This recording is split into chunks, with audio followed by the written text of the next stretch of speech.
Donc, bonjour à toutes et à tous et à celles et ceux qui nous ont rejoints dans les 5 dernières minutes. On va encore attendre quelques instants l'un de nos intervenants qui arrive dans le webinaire. Et d'ici là, je vais en profiter pour dire quelques mots d'introduction. Donc d'abord, pour vous souhaiter la bienvenue dans ce deuxième webinaire de formation à l'effacement à destination des collectivités. Donc le premier, pour toutes celles et ceux qui étaient avec nous, a eu lieu il y a 2 semaines, le 6 janvier. Ça a été l'occasion de discuter de stratégies d'effacement dans les collectivités, aussi en fait d'aborder le contexte plus général de pourquoi est-ce qu'on a besoin de développer la flexibilité et en particulier l'effacement, et pourquoi notamment le tertiaire public est intéressant pour commencer à développer ce potentiel d'effacement. Donc aujourd'hui, l'idée, c'est de continuer sur ces bases-là. Donc pour celles et ceux qui n'avaient pas eu l'occasion de voir ce webinaire, il est en ligne sur notre page Internet, donc vous pourrez aller le voir après celui-ci, et celui-ci sera aussi en ligne, évidemment. Et donc aujourd'hui, on va aller plus loin en allant examiner comment connaître son gisement d'effacement et comment s'initier à certains outils qui ont été développés en partenariat entre l'IFPEB, le programme ACT, la FNCCR, le GIMELEC aussi, qui est avec nous aujourd'hui. Donc, des outils qui vont vous permettre de commencer à évaluer votre gisement d'effacement et à terme de pouvoir développer votre stratégie d'effacement. Donc, pour rappel, ces 2 webinaires de formation s'inscrivent dans le cadre du programme FACT, qui est porté par le programme ACT au sein de la FNCCR. Donc, le programme ACT est un programme de rénovation énergétique des bâtiments publics, des collectivités, et le sous-programme FACT vise à développer les capacités d'effacement spécifiquement dans les collectivités. Donc, pour rappel, ce sous-programme FACT, il contient ce type d'outils, ces formations, le développement de ressources pour les collectivités, et il contient aussi un appel à projet qui est actuellement ouvert pour obtenir des financements pour se lancer dans cette démarche. J'en redirai quelques mots à la fin. Donc, je ne vais pas vous prendre plus de temps et je vais laisser la parole à Jean-Benoît Lafont de l'IFPEB qui nous fait le plaisir d'être de nouveau avec nous aujourd'hui, comme le 6 janvier. Donc, Jean-Benoît, c'est à toi. Merci Adam, merci pour cette introduction. Et puis je suis ravi du coup de vous retrouver une nouvelle fois. C'est vrai qu'on s'est vu il y a 15 jours. Ça permet voilà, d'avancer ensemble sur l'effacement et sur les outils que vous allez pouvoir avoir à disposition pour pouvoir rapidement les intégrer au sein de votre parc. Alors aujourd'hui, je ne suis pas tout seul. La dernière fois, on était avec Adam à vous présenter quelques éléments. Vous le voyez, on a des partenaires un petit peu historiques, premiers de cordée, qui sont avec nous aujourd'hui pour faire part aussi de leur témoignage. Alors, je vais commencer par parler du GIMELEC qui a porté depuis sa genèse le label, l'indicateur GoFlex sur lequel on va revenir aujourd'hui avec Delphine Hérault qui pourra également clôturer notre intervention. Et puis, au niveau des témoignages assez clés, on a les premiers de cordée au niveau des collectivités avec Morbihan Énergie, Edouard Sereuil, qu'on espère pourra se connecter. Et puis également Sylvain du côté de. C'était un petit problème de présentation. Sylvain, effectivement, du côté de Sider Énergie. Et puis Régis Martin de Schneider Electric qui clôturera un petit peu, là encore, les témoignages. On s'est dit qu'il fallait commencer à vous projeter aussi sur l'action et rien ne vaut ce type de témoignage, ça vaut tous les discours que je pourrais vous faire par ailleurs. Est-ce que Edouard, je vois que Edouard, tu as pu te connecter. C'est parfait, timing excellent. On va peut-être commencer aussi par mettre un peu tout le monde en ambiance voilà, pour ton témoignage. Est-ce que tu nous entends, Edouard? Oui, je vous entends. Parfait. Écoutez, je reviendrai un petit peu sur le sommaire juste après. On voulait vraiment volontairement rentrer avec un premier témoignage. Est-ce que tu veux prendre une présentation ou est-ce qu'on se le fait à main levée? Oh, j'ai 2 slides, juste qu'on voit le logo. Je vais mettre Super. les deux Alors, slides. j'arrête le partage et puis je te laisse prendre la main. Voilà. Edouard, effectivement, avec Morbihan Énergie, faisait partie des premiers de cordée pour nous accompagner à structurer cet indicateur GoFlex qu'on va le voir tout au long de ce webinaire. Et donc, il va pouvoir nous transmettre un petit peu la vision qui a pu être adressée auprès de la collectivité de Morbihan Énergie. Je t'ai laissé la main. Ouais. C'est bon. C'est parfait. Donc bonjour à tous, donc je me présente Édouard Serreuil. Moi je suis responsable d'unité stratégie innovation à Morbihan Énergie. Morbihan Énergie, en deux mots, c'est un syndicat départemental d'énergie. On a la chance sur le Morbihan de représenter l'ensemble des communes du département.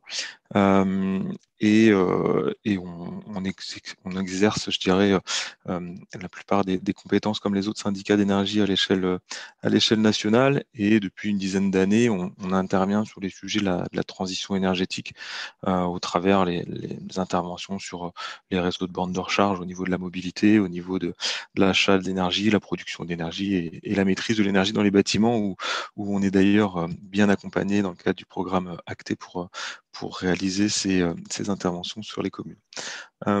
En parallèle de ces démarches, on a historiquement des actions au travers d'expérimentations, de projets de démonstration, et notamment au travers de la flexibilité.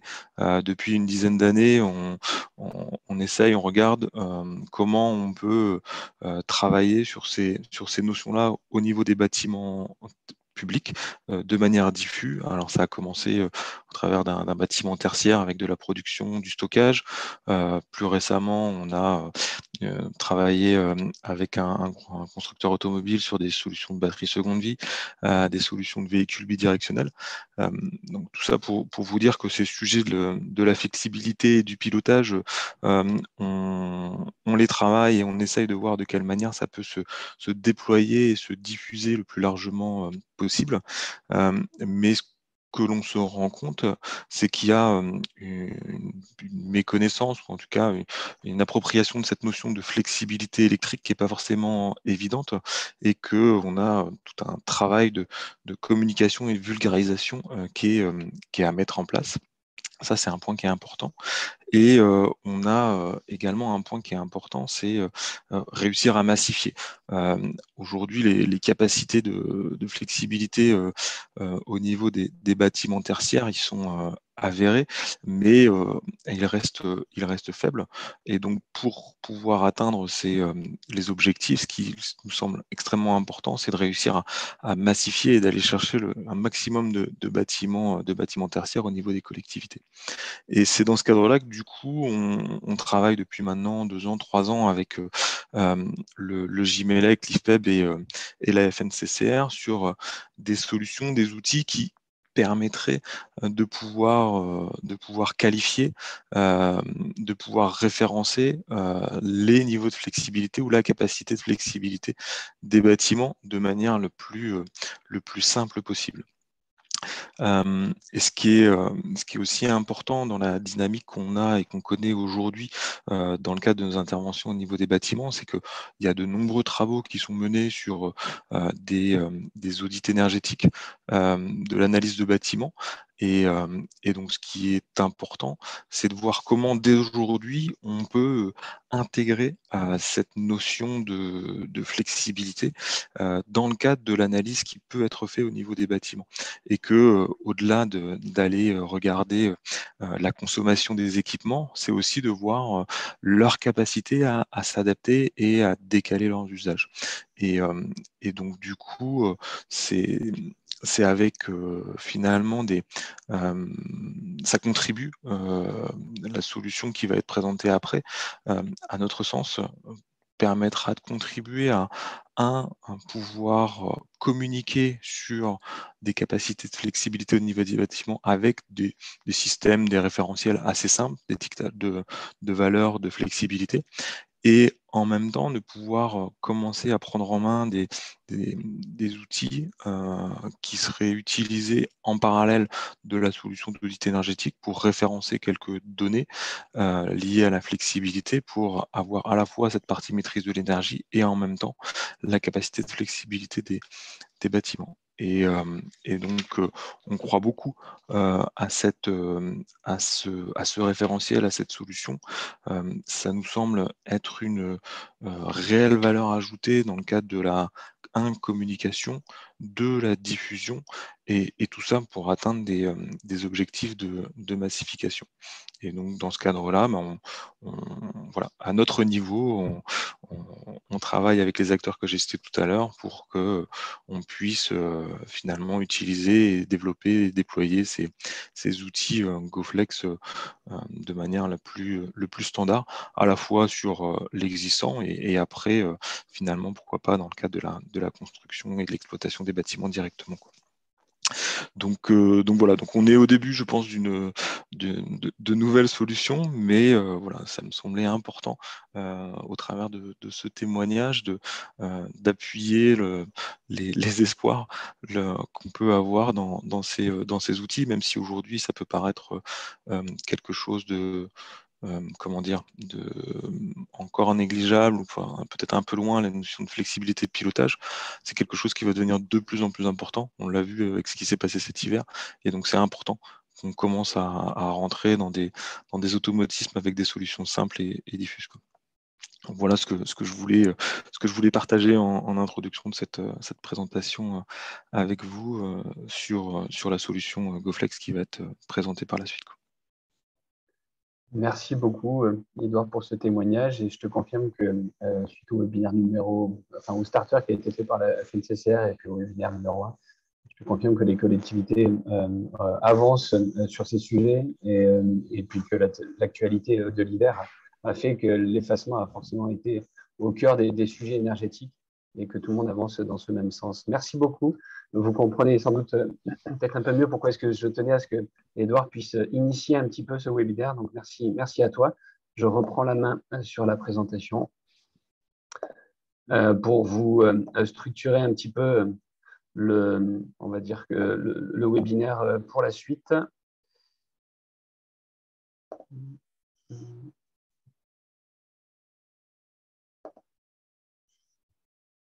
Si c'est bon, ça va bien.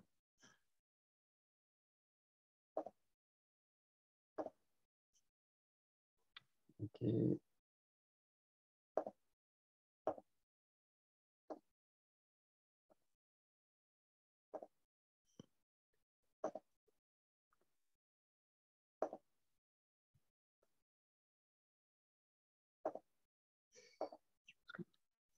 Et donc, le premier webinaire était donc une mise en introduction sur les enjeux d'effacement, les levées de gisement, on l'a vu ensemble, comment est-ce qu'on pouvait passer à l'action sur le patrimoine, comment cribler les sites à fort potentiel.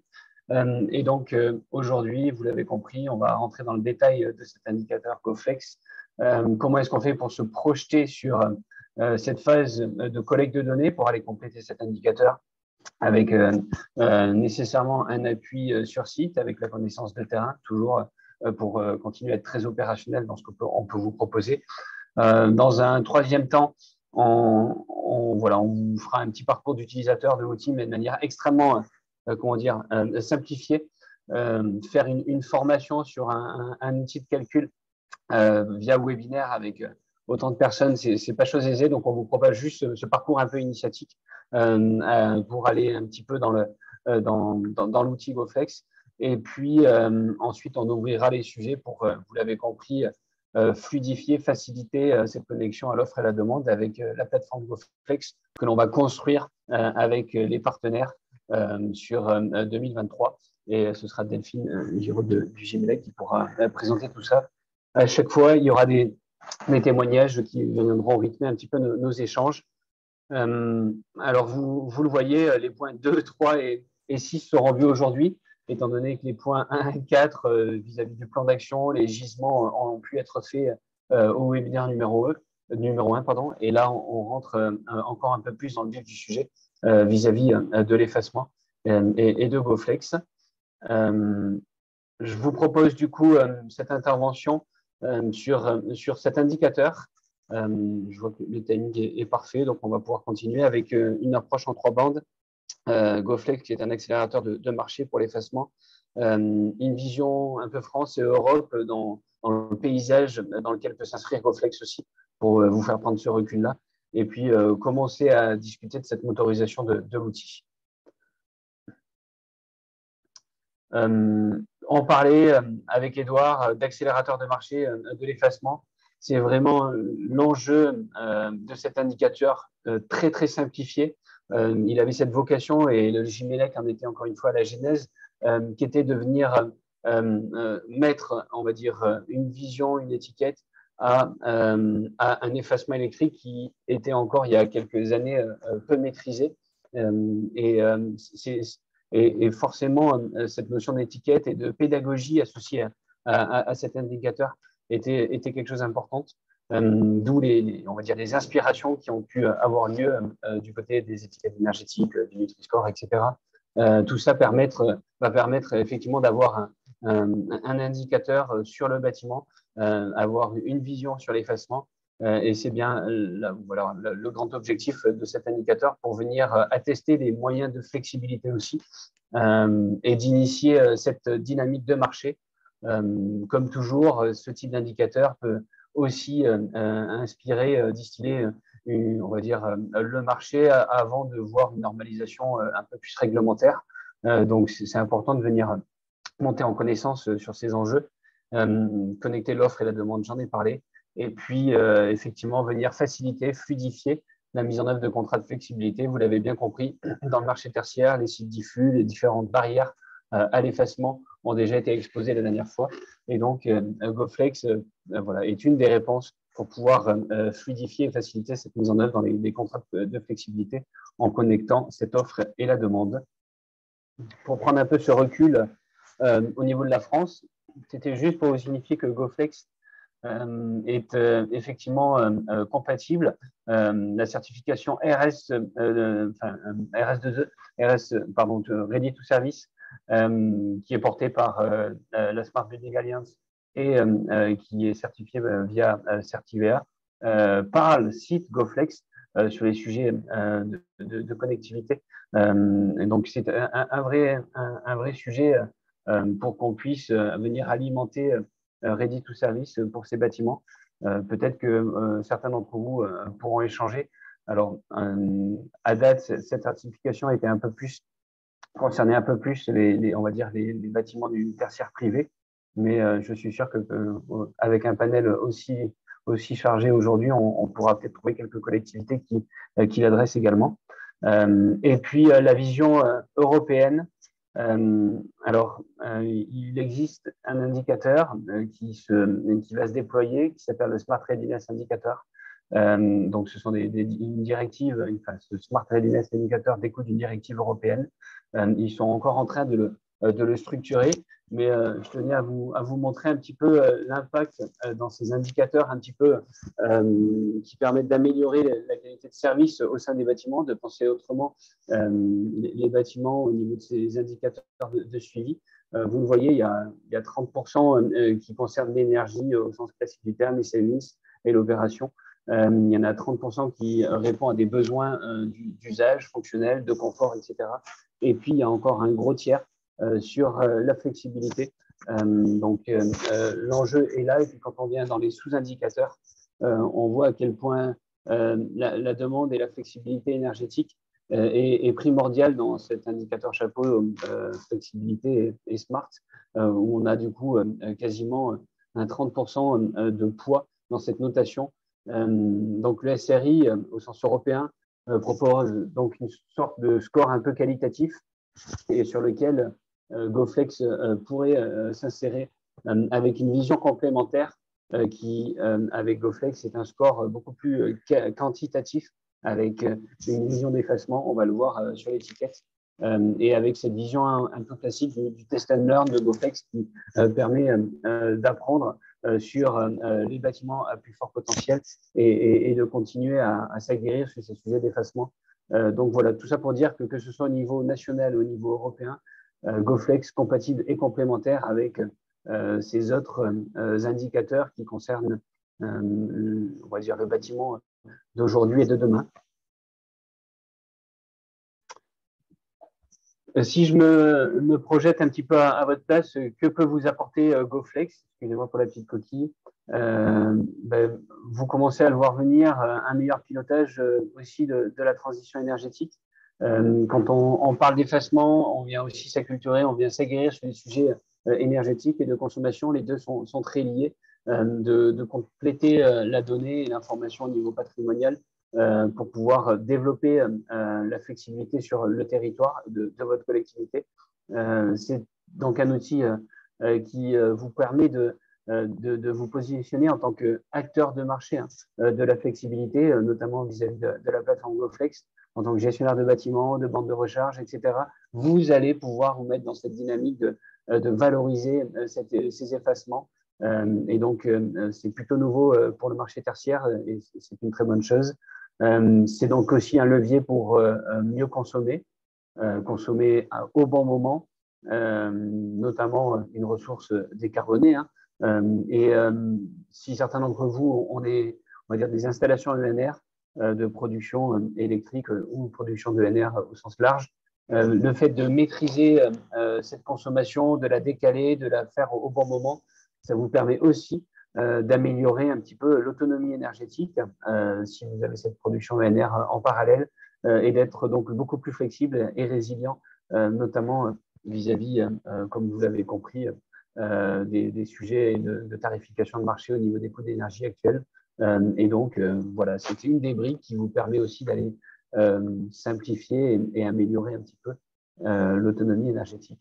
Tout ça pour se dire que se mettre en action et trouver toutes ces optimisations d'effacement vous permettra aussi de maîtriser la courbe de charge, la puissance appelée, la puissance électrique appelée notamment, et aussi par ailleurs la puissance souscrite pour pouvoir à terme l'optimiser. Donc voilà ce que peut vous apporter GoFlex dans le cadre de votre gestion patrimoniale. Voilà cet indicateur. Je pense que pour certains d'entre vous, ce n'est pas la première fois que vous voyez cette étiquette, mais je pense que c'est l'occasion de s'attarder un petit peu dessus. Et puis, bien entendu, que j'ai des sachants autour de la table. Delphine, si vous voulez compléter, Guillaume Cailleux aussi, n'hésitez pas. On peut le faire de manière complètement ouverte dans les interventions.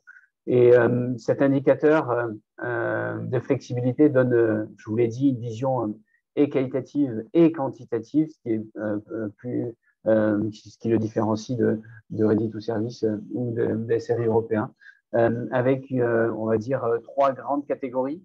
La première, c'est donner une vision sur comment est-ce qu'on arrive à piloter le bâtiment, quels sont ses moyens de pilotage fin, notamment pour penser le bâtiment pas comme un seul îlot, mais aussi un bâtiment qui peut communiquer, échanger avec son entourage, son extérieur très proche, que ce soit au niveau des réseaux, que ce soit électrique, thermique, gaz, ou bien sûr au niveau des écoquartiers, au niveau du territoire. Donc cette façon de penser le bâtiment comme une brique à une maille plus large géographique se traduit dans cette classe de pilotage avec des étiquettes qui vont de A à D avec le niveau A qui est le plus performant. On y reviendra. La puissance modulable réelle, donc c'est bien suite à la calculatrice et à l'outil, vous allez pouvoir estimer cet effacement-là d'un point de vue quantitatif en kilowatts effaçables. Donc c'est bien la puissance maximale. Et puis, il fallait aussi, pour donner, on va dire, une étiquette qui puisse parler à tous les types de bâtiments, petits ou grands, avoir aussi, on va dire, un effacement en relatif par rapport à la puissance souscrite pour montrer un petit peu l'effort du bâtiment et des leviers que vous allez pouvoir déployer au sein du bâtiment vis-à-vis de la flexibilité et de la puissance souscrite, donc la puissance nominale, ELEC. Voilà un petit peu les trois grands indicateurs au sein de GoFlex. Et puis, je vais commencer à rentrer petit à petit dans cette motorisation de l'outil, tout en reprenant, on va dire, les étiquettes, le visuel que vous avez pu voir sur la slide précédente. Il y a donc deux grandes briques dans la motorisation de cet outil. La première brique, elle est plutôt servicielle, cette façon de piloter le bâtiment, d'arriver à impacter de voir comment est-ce que le bâtiment peut gérer son impact et réduire son impact vis-à-vis de la flexibilité, vis-à-vis de son environnement. Là-dessus, dans ces briques servicielles, il y a pas mal de sous-indicateurs, que ce soit au niveau comptage, au niveau connectivité, au niveau pilotage, la façon d'avoir cette capacité à s'effacer. Donc, toutes ces sous-briques sont associées à la brique servicielle. Et puis, on va dire qu'il y a une autre brique beaucoup plus sur les usages et cette brique-là permet de venir calculer l'effacement maximal atteinte Et donc, on regarde sur chaque usage, chauffage, refroidissement, ventilation, éclairage, etc., jusqu'où on peut aller dans l'effacement en fonction des potentiels de site, en fonction de sa classe de pilotage, en fonction de la puissance de chacun de ses usages.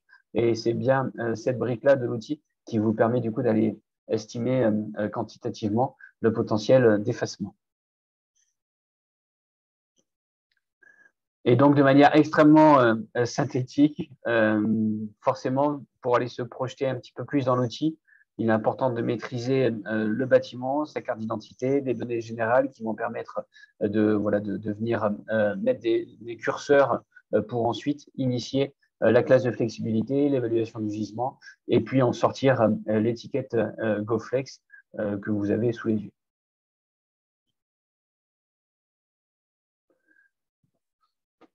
Vous aurez accès à la suite du webinaire semaine prochaine à cet outil GoFlex qui est mis à disposition par le GIMELEC. GoFlex a la propriété, enfin le GIMELEC a la propriété intellectuelle de GoFlex et de l'outil. Et donc cet outil vous permettra de venir, vous entraîner dans cette première phase, voir quels sont les types de données à collecter. Donc vous l'aurez la semaine prochaine à disposition. Avec bien sûr des conditions dans son usage, mais c'est important de se dire qu'il sera là, il sera présent avec vous. Quand on rentre un petit peu dans l'Excel, on a des questionnaires qui permettent de récupérer du coup les données utiles du bâtiment, toutes les informations dont je vous ai parlé, toutes les données requises pour le calcul, pour aller établir donc la puissance idéale avec, on va dire, deux approches au sein de ces données requises, une approche dite simplifiée pour aller un peu plus vite si vous n'avez pas toutes les informations, et puis une approche détaillée qui, en général, nécessite d'aller aussi sur site pour compléter l'information. On y reviendra. Avec à l'intérieur, du coup, de nouveau, cette classe de pilotage décomposée en cette catégorie, et puis la brique sur les usages dont je vous ai parlé, et puis l'étiquette énergétique.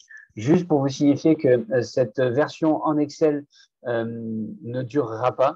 Et vous avez entendu parler de plateforme GoFlex. On fera en sorte que l'IFPEB, avec l'appui des partenaires, traduira cet outil Excel, le fera digérer dans la plateforme GoFlex pour que cela vienne simplifier l'approche de saisie, bien sûr, et puis qu'on puisse venir collecter les informations pour qu'elles puissent vous être utiles à vous pour centraliser ces informations au sein de votre parc. Donc voilà cette brique de développement de la plateforme.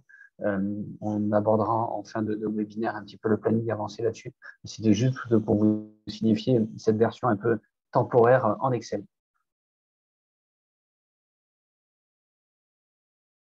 Je vous propose qu'on puisse. Je vois qu'il n'y a pas beaucoup de questions sur le chat, sauf erreur de ma part. Adam, tu m'arrêtes si je me trompe. Mais sinon, je continue. Et puis, je vous propose un temps d'échange à la suite de cette intervention pour qu'on puisse, bien sûr, répondre à toutes vos questions. J'ai volontairement voulu axer cette deuxième partie sur comment est-ce qu'on arrive à se projeter sur site avant de vouloir rentrer dans le détail du calcul. On trouvait ça important que vous puissiez avoir cette vision de, OK, il y a GoFlex d'un côté, quels sont les types d'informations à aller collecter avant que je rentre entre guillemets, dans l'outil de calcul et mettre les mains dans le cambouis. Du coup, en 3 temps, pour cette brique-là, d'un point de vue organisationnel, et n'hésitez pas à échanger à la suite.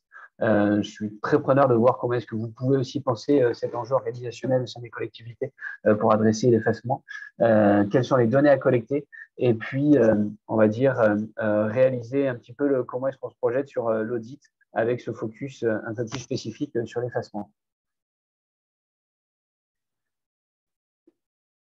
Alors, dans l'organisation, bien entendu, cette slide ne peut pas résumer toutes les organisations qui peuvent être en place sur le terrain, mais forcément, l'effacement fait appel à, on va dire, à certaines expertises que vous retrouvez sous les yeux. Elles sont en plus souvent déjà mises en place, hein, que ce soit via l'appui de la FNCCR avec aussi des économes de flux ou pour les collectivités déjà conséquentes avec des énergie managers enfin, voilà, associés à la gestion du parc. Au niveau des services techniques, que ce soit chauffagiste, technicien d'exploitation, que ce soit en régie publique ou en externalisation. Et puis, voilà, forcément une brique un peu plus spécifique sur l'électricité, même si GoFlex est ouvert à toutes les énergies. L'approche calculatoire est pensée pour l'électricité, pour voir quel est l'effacement électrique qui peut en sortir. Et donc, forcément, quelques connaissances au niveau électrique, au niveau des TGBT, au niveau des tableaux divisionnaires, est un plus pour pouvoir se structurer vis-à-vis de l'effacement. Ça permettra aussi de venir enrichir les outils de suivi énergétique que vous pouvez avoir par ailleurs. Je pense que le dispositif éco-énergie tertiaire est venu être, on va dire, un coup d'accélérateur pour la structuration et l'organisation déployée, notamment via ce type d'outils. Et donc, vous pourrez les enrichir avec des indicateurs flex que l'on va voir juste après, pour venir non seulement cribler les sites, mais venir aussi les suivre dans la durée. Donc là, il y a un enjeu aussi on va dire de venir incrémenter, enrichir ces outils SME. Et puis, alors les audits énergétiques, beaucoup d'entre vous en ont fait depuis des années. Peut-être qu'il en reste encore à faire sur certains bâtiments, mais de se dire qu'à chaque fois que vous lancez une phase d'audit énergétique, ben, mettez-y les indicateurs de flex, intégrez-les, c'est très important, ça vous permettra d'être peut-être un peu plus agile pour la suite. Et puis, bien entendu, lorsque vous avez criblé les bâtiments à fort potentiel, de se projeter sur cette phase d'audit très spécifique liée à l'effacement. Et donc, pour les sites voilà, à fort potentiel, on vous recommande donc vivement d'aller envisager ces déplacements sur site pour relever toutes les informations nécessaires. Et puis, Sylvain Chardonneau pourra aussi compléter un petit peu la lecture qu'il a pu avoir en testant l'outil, en testant les pratiques organisationnelles au sein de SILEV de Vendée. Quelles sont les données à privilégier? Ben voilà quelques indicateurs à suivre. Hein. Les typologies d'activité du site impactent aussi sur l'effacement, donc c'est important d'avoir cette vision-là. Le poids de consommation le poids de la consommation électrique sur la consommation de chauffage. Forcément, le corollaire, c'est un petit peu est-ce qu'il y a du chauffage électrique ou pas sur les sites. On vous a déjà signifié le webinaire au 6 janvier. Ce ratio qui est un petit peu l'équivalent du kilowattheure par mètre carré par an que l'on a tous en tête en tant qu'énergéticien, eh ben, c'est de venir sur un ratio plutôt en puissance, en volt-ampère par mètre carré, corrélé bien sûr à la puissance souscrite en kVA avec cette part fixe de votre abonnement électrique. De venir aussi regarder les contrats de fourniture d'énergie avec un petit peu cette gestion tarifaire, avec ce focus sur la composante fixe. Je sais que beaucoup d'entre vous le font déjà, mais ça vaut le coup d'aller encore un peu plus loin pour savoir comment est-ce que cette composante fixe est animée au sein de votre contrat de fourniture d'énergie. Et puis, bien entendu, de voir si il y a des GTB ou pas existantes, comment est-ce qu'on peut les piloter, est-ce que c'est avec une interface un peu machine sur site ou est-ce que ça peut être à distance, comment se passe la régulation. Tous ces enjeux sont importants avec la vision flex que vous déploierez. Et puis, j'en ai parlé un petit peu sur les compteurs communicants, la télérelève, bien entendu. Si vous avez des sous-compteurs, ça vaut le coup aussi de suivre, on va dire, ces informations pour pouvoir enrichir les indicateurs KPI par ailleurs. Dans les données nécessaires pour le calcul GoFlex, ben voilà, l'enjeu de serviciel, comptage, pilotage, et puis de l'autre côté, l'enjeu sur les usages pour aller estimer la puissance électrique par usage. Désolé pour la petite coquille. Mais en tout cas, ce sont les grandes données dont vous aurez besoin pour vous projeter pour la suite. Et puis, si certains d'entre vous ont déjà, on va dire, un niveau de maturité avancé, bien entendu, vous pouvez déjà aller plus loin. GoFlex, c'est une façon de mettre le pied à l'étrier dans le monde de l'effacement, mais vous pouvez aussi, bien entendu, analyser vos courbes de charge, analyser la pointe 10 minutes, voir quels sont les types de ratios de puissance max appelés sur le site versus le talon énergétique. Là aussi, vous pouvez enrichir les outils d'SME avec ce type de données. Donc, tout dépend de votre niveau de maturité vis-à-vis de l'effacement. Mais je me suis permis de mettre aussi un portail collectivité que vous connaissez sans doute, même s'il est assez récent. Je crois qu'il a été déployé en version 1 l'année dernière, avec des infos intéressantes pour les collectivités, avec un portail spécifique au niveau électricité. Voilà, je vous ai mis le lien.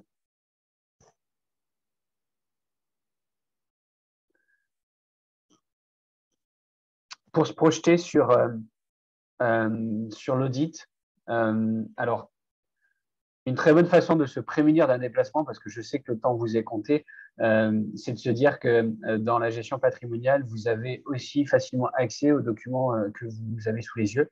Alors, je sais aussi par ailleurs que dans un patrimoine existant, dans un parc existant, ce type de documents sont parfois rares, souvent rares, mais ces docs-là vous permettent d'aller compléter l'outil assez facilement, sans pour autant vous projeter dans un déplacement sur site. Bien entendu, audit énergétique, on retrouve souvent des plaques signalétiques, de gros équipements sur les audits énergétiques, donc ça peut être un levier. Le bilan de puissance, alors il y a des experts autour de la table, mais de mémoire, les premiers, la norme NFC 1500 imposée pour les bâtiments neufs, un bilan de puissance dès la phase conception, et je crois que c'était dès les années 90 pour les premières versions. Donc ça fait déjà plus de 30 ans, donc il y a des chances que vous ayez peut-être encore les bilans de puissance. Plan de comptage, c'est peut-être un peu plus rare, même si avec le dispositif éco-énergie tertiaire, à mon avis, vous vous êtes posé ce type de questions. Donc de voir un petit peu où sont les compteurs et comment est-ce que vous allez pouvoir avoir une maturité sur les postes consommateurs au niveau des différents usages, des gros équipements. L'analyse fonctionnelle, peut-être que ça c'est encore plus rare pour le parc existant, mais l'analyse fonctionnelle, c'est ce qui vient, c'est un petit peu la traduction de l'intelligence associée à la GTD sur un document écrit qui a été pensé par l'intégrateur à l'époque où s'il y a une GTB, ça a été réalisé. Donc l'analyse fonctionnelle pourra vous aider aussi par ailleurs. Et puis là, c'est plus pour le volet mise en action. Mais les plans d'action de Flex, vous avez signé peut-être la charte EcoWatt, vous avez déjà peut-être des plans d'action de Flex, donc peut-être que vous avez déjà initié cette démarche d'aller sectoriser les équipements à fort potentiel, et donc vous avez peut-être déjà des clés pour aller compléter l'outil. Et puis, du coup, si vous n'avez pas ces informations, se déplacer sur site pour collecter les infos, relever la puissance électrique des différents gros équipements, donc ça à partir des plaques signalétiques. Quand je parle de gros équipements, c'est bien sûr les pompes à chaleur, si le site en dispose d'une, des centrales de traitement d'air, des stockages d'eau chaude sanitaire avec des ballons élec, des groupes froids, si vous avez des bornes électriques, etc. C'est important d'avoir cette vision électrique, vous aurez à le compléter dans l'outil. Et puis, alors, les équipements diffus, c'est peut-être là où on y passe un peu le plus de temps d'un point de vue opérationnel. Et ça permettra de se dire qu'il faut aussi estimer, quantifier la puissance, on va dire, électrique nominale de l'appareil éclairage, des émetteurs, si c'est des ventiloconvecteurs, des radiateurs électriques, ou sur le réseau des prises divers. Et donc, forcément, pour le diffus, c'est un peu plus compliqué à accéder à cette info. Mais on vous a proposé on va dire un guide méthodologique en appui de l'outil GoFlex qui vous donne quelques clés avec deux grandes possibilités. La première, c'est de se dire, bon, ben, je pars du TGBT, je vais voir les tableaux divisionnaires, je regarde les puissances appelées pour chaque chemin de câble, et puis j'essaye de déduire au niveau des différents usages quelle est la puissance un peu nominale appelée sur l'ensemble du bâtiment. Alors forcément, lorsque vous allez vous cumuler toutes les puissances nominales de chaque départ, vous allez retomber sur une puissance, on va dire, totale largement supérieure à la puissance nominale souscrite. C'est normal, il y a du foisonnement dans les appels de puissance des équipements électriques, heureusement. Et donc, faites bien attention de venir recaler, du coup, chacune de ces puissances individuelles pour qu'on retombe au global sur la puissance souscrite pour qu'il y ait cette cohérence-là. Et puis sinon, il y a l'approche plus théorique.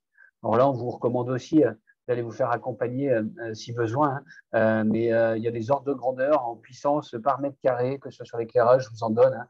Alors, si vous êtes équipé de LED, on est plutôt dans les 6 watts du mètre carré. Si vous êtes sur des tubes, voilà, vous comprenez que ça dépend un petit peu de la technologie d'éclairage. Si vous êtes sur des tubes T8, c'est plutôt du 12 watts par mètre carré. Les prises d'hiver, voilà, c'est des ordres de grandeur. Hein. Il ne faut pas les prendre stricto sensu, mais ça vous permet aussi de vous projeter vis-à-vis on va dire, de ces audits avec cette casquette effacement, avec la nécessité parfois de se faire accompagner de bureaux d'études, d'AMO, pour aller compléter un petit peu, on va dire, l'audit énergétique classique du terme. Et puis, notamment au niveau des émetteurs de chauffage, de clim, si vous avez des ventiloconvecteurs, il y a des petites spécificités à avoir en tête. Voilà. Des ventiloconvecteurs qui sont équipés de résistance électrique, forcément, la puissance peut être beaucoup plus importante que si ils restituent une énergie qui leur est initiée par d'autres moyens d'énergie, que ce soit hydraulique, gaz, etc. Donc, tout ça pour vous dire que vous avez cette approche aussi théorique dans les ratios, dans les puissances par usage qui vous permettra d'aller compléter l'outil GoFlex.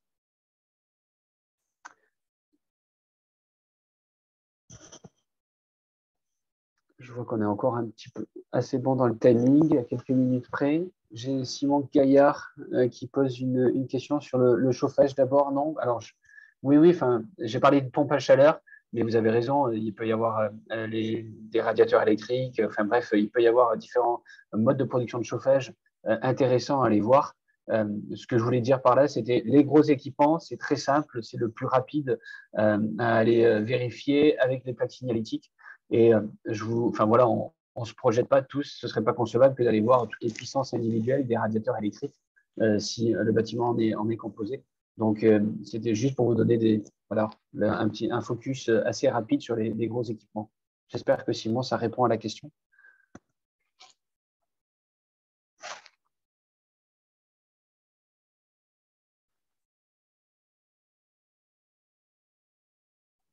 Je vois que j'ai une question sur l'influence du climat sur les appels de puissance et la courbe de charge. Vous avez tout à fait raison. C'est clair que, on va dire que cette sensibilité, cette thermosensibilité au climat, elle est importante aussi à avoir en tête. Donc, dans les KPI, ça dépend comment est-ce que vous comptez sur un petit peu ces courbes de charge.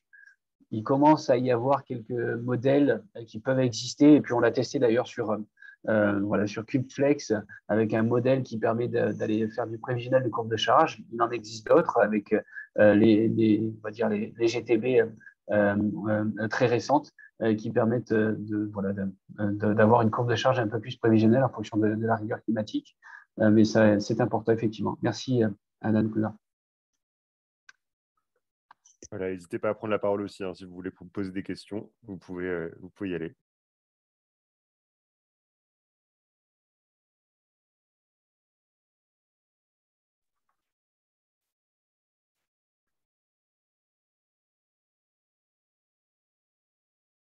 En tout cas, via la fenêtre de chat, j'ai l'impression que ces premières interventions ne soulèvent pas de questions.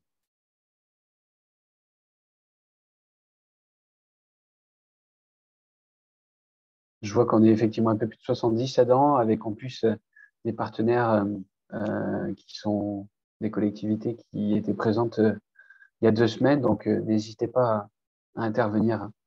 On est presque entre nous.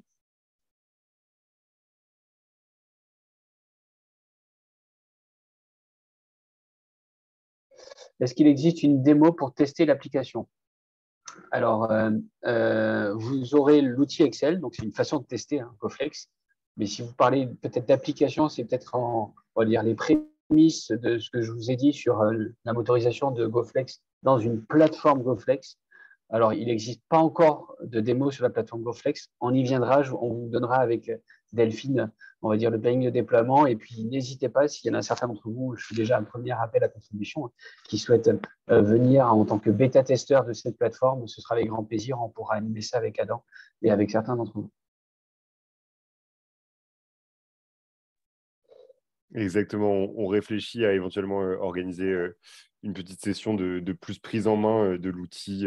On verra peut-être fin février quand plus de collectivités auront commencé à regarder ces outils. Aujourd'hui, c'est vraiment l'occasion de se familiariser avec le concept général avant qu'on diffuse les outils la semaine prochaine. Est-ce que alors c'est Yann Le Bouteiller. Est-ce qu'il existe? Non, c'est pas ça. Est-ce que ce dispositif, pardon, c'est Céline Debouche. Est-ce que ce dispositif peut être mis en place par les villes? Oui, alors on confirme que GoFlex répond à l'enjeu des collectivités, des villes.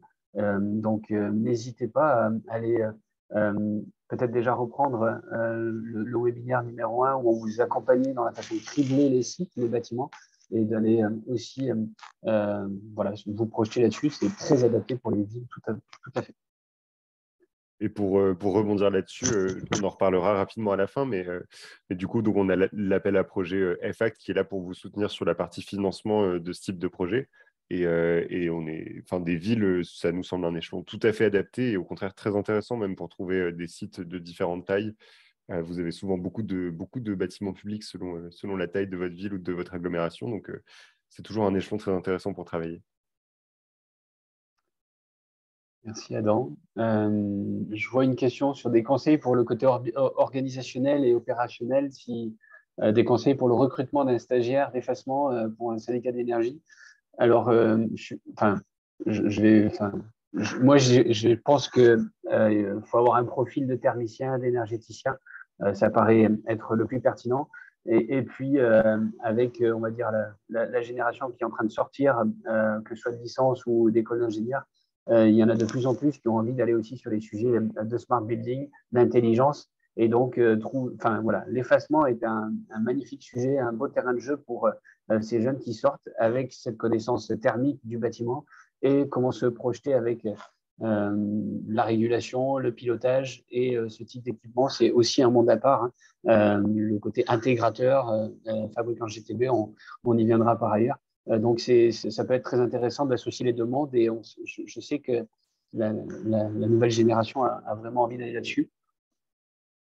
Est-ce redondant ou complémentaire avec une plateforme de suivi énergétique courbe de charge? Alors, pas du tout.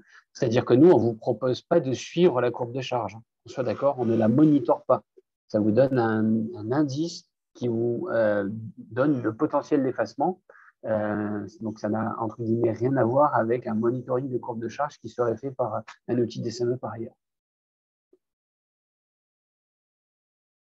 Parfait. Alors, j'ai une dernière question. Qu'est-ce que vous entendez par la capacité à gérer sa flexibilité? Plus le bâtiment dispose de compteurs et de sous-compteurs, plus il est capable de gérer sa flexibilité.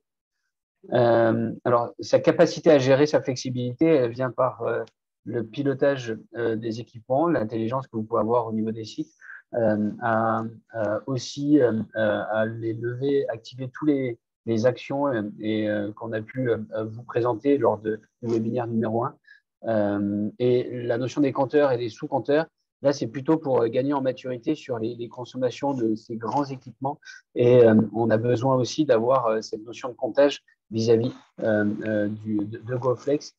Plus vous avez de la matière à comprendre ces ordres de grandeur, plus vous serez à même d'aller sélectionner les bons équipements, à les effacer. Et donc, c'est en ce sens-là que le comptage et surtout le sous-comptage est intéressant.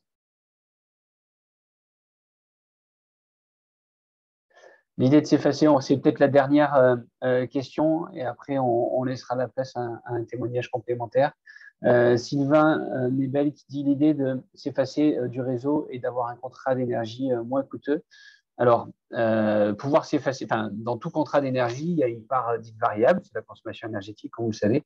Et puis, je parlais de part fixe, c'est associé effectivement au besoin nominal de votre bâtiment à faire appel à l'électricité. C'est cette puissance nominale-là, c'est la puissance souscrite. Et donc, je vous confirme que déjà, c'est de savoir où est-ce que vous en êtes entre la puissance souscrite et puis la puissance réellement appelée. Hein. Vous pouvez avoir des surprises assez favorables pour ensuite potentiellement aller optimiser les contrats d'énergie dans un deuxième temps. Mais oui, c'est une des briques qui peut être intéressante pour vous d'un point de vue financier. Et je ne peux pas vous transmettre de futures économies proposées par les fournisseurs. Je pense que c'est encore un peu trop tôt.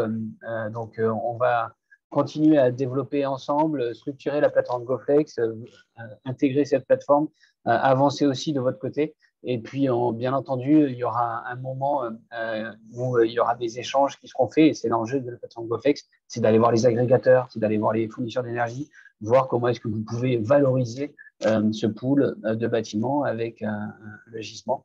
Donc, n'hésitez pas à suivre un petit peu dans la durée et ça vous permettra de répondre à cette question. Merci pour toutes ces questions qui font avancer la discussion. Sylvain Charbonneau de CIDEV de Vendée, qui lui aussi a pu tester l'outil avec plusieurs bâtiments, avec plusieurs études de cas. Donc, une nouvelle fois, merci à toi. Et puis, tu adresses l'enjeu d'innovation et d'expertise auprès du CIDEV de Vendée. Je te laisse la parole. Je te laisse aussi le partage. Ouais, merci. Super, merci à toi. Bonjour à tous. Alors, je vais partager 2 slides.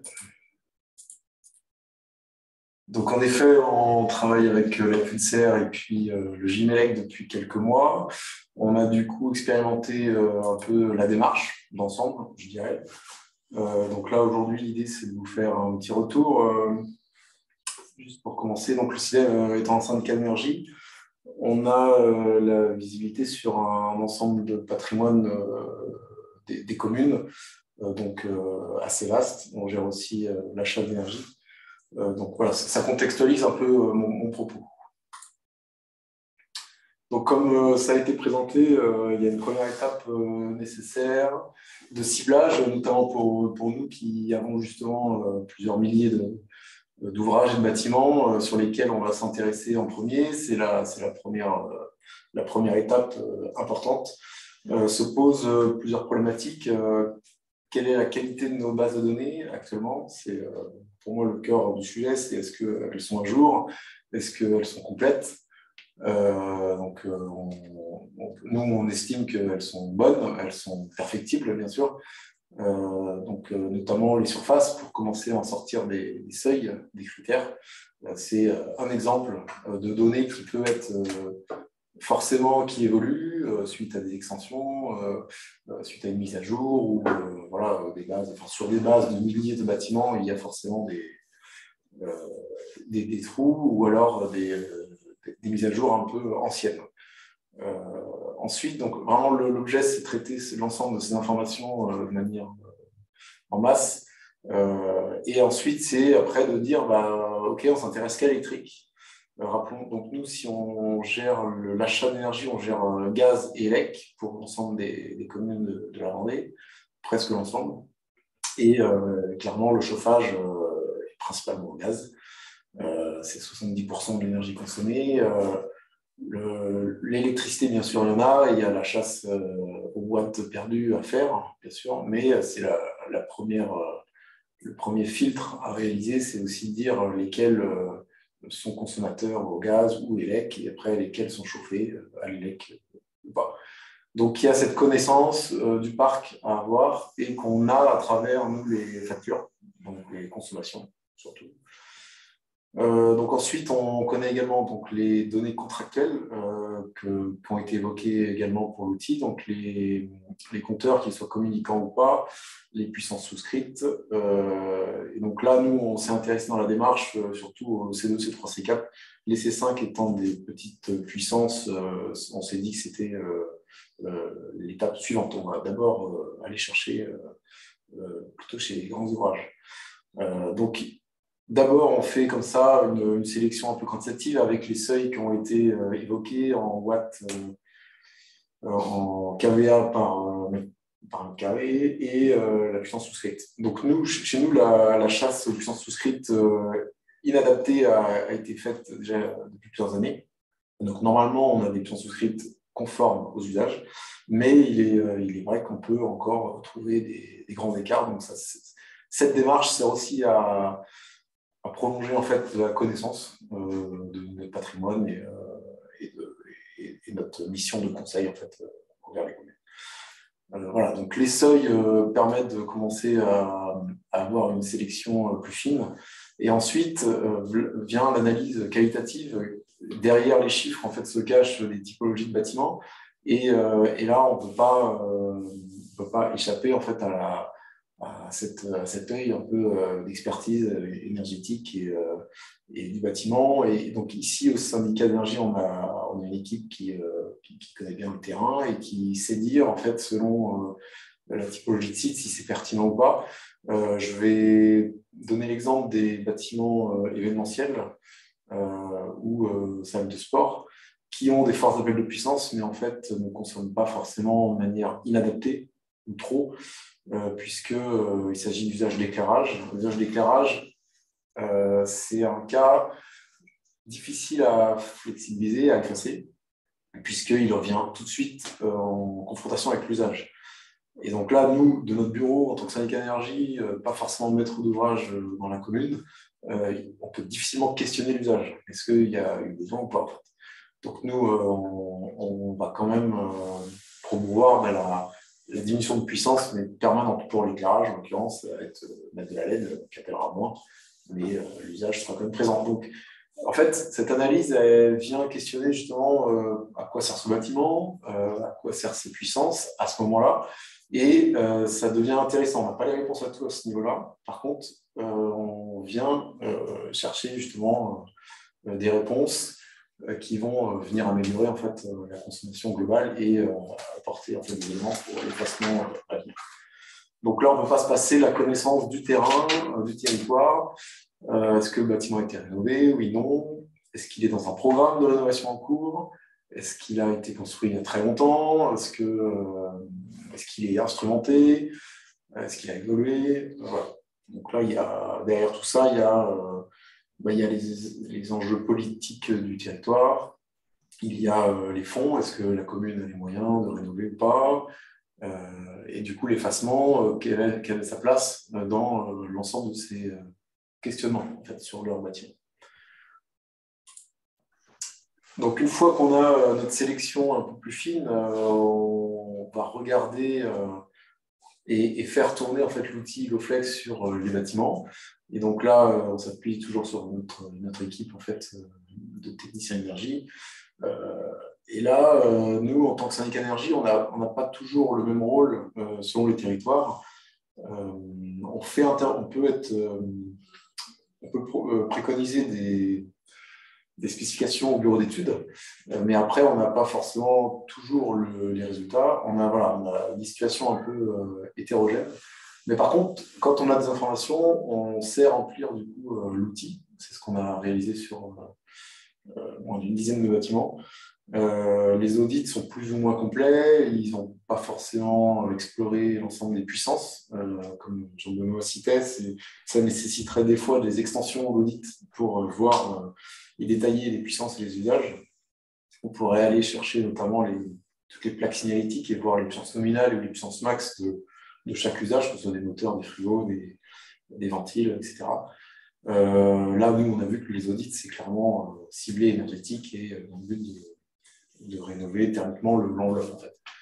Donc, niveau électrique, on a un niveau d'information assez faible, puisque syndicat d'énergie est loin du terrain, ce qui ne serait pas le cas d'un service technique de la commune, qui lui aurait bien sûr plus d'informations.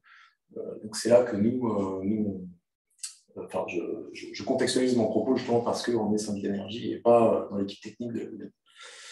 Donc on a quand même, nous, ici, cette force, c'est ce que je souligne ici, d'analyse et de regard critique. Donc pour dire, voilà, il y a un potentiel d'effacement ici, qu'on peut mobiliser à des heures intéressantes, puisque le bâtiment a déjà bénéficié, par exemple, d'un programme de rénovation. Donc on a été chercher les watts qu'on devait déjà ne pas consommer. Et par exemple, le bâtiment est un petit peu équipé, donc en GTB, en mesure, donc suffisant pour commencer à aller proposer de la flex et la superviser. La superviser dans le sens vérifier qu'on a bien effacé au bon moment et les bons watts. Donc là où sont les limites, c'est les diagnostics qui sont aujourd'hui parfois insuffisants, mais forcément pas spécifiques à ce qu'on voulait. Donc on peut le savoir. C'est ce qu'on souhaite maintenant à l'avenir. Dès qu'on visite un bâtiment, on va le caractériser sous l'angle de la flex et de l'effacement, notamment à détailler le tableau électrique. Ensuite, donc, qui y va? Ce sera l'accompagnement qu'on fera auprès des communes, soit le technicien énergie, soit l'équipe technique en fait, de la commune qui est staffée, qui peut le permettre, ou le bureau d'études.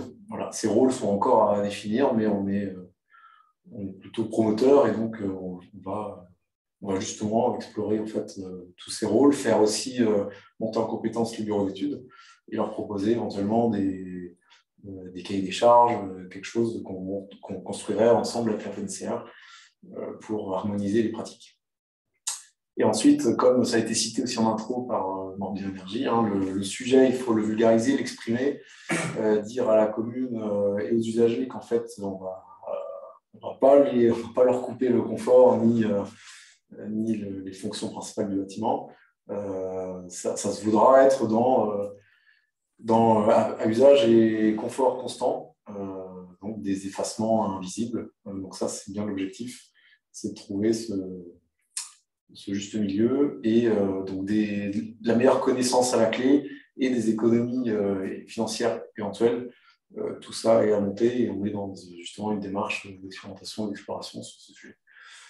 Voilà, s'il y a des questions, je suis complètement ouvert. Je n'ai pas forcément tout dit ou j'ai oublié des choses, sinon imprécises, mais à votre disposition, bien sûr, pour échanger. Jean-Benoît, je te laisse la parole. Merci Sylvain. Et puis, n'hésite pas aussi, Edouard, si tu vas intervenir. Cette phase d'échange, on la propose vis-à-vis des 2 témoignages que vous venez de réaliser.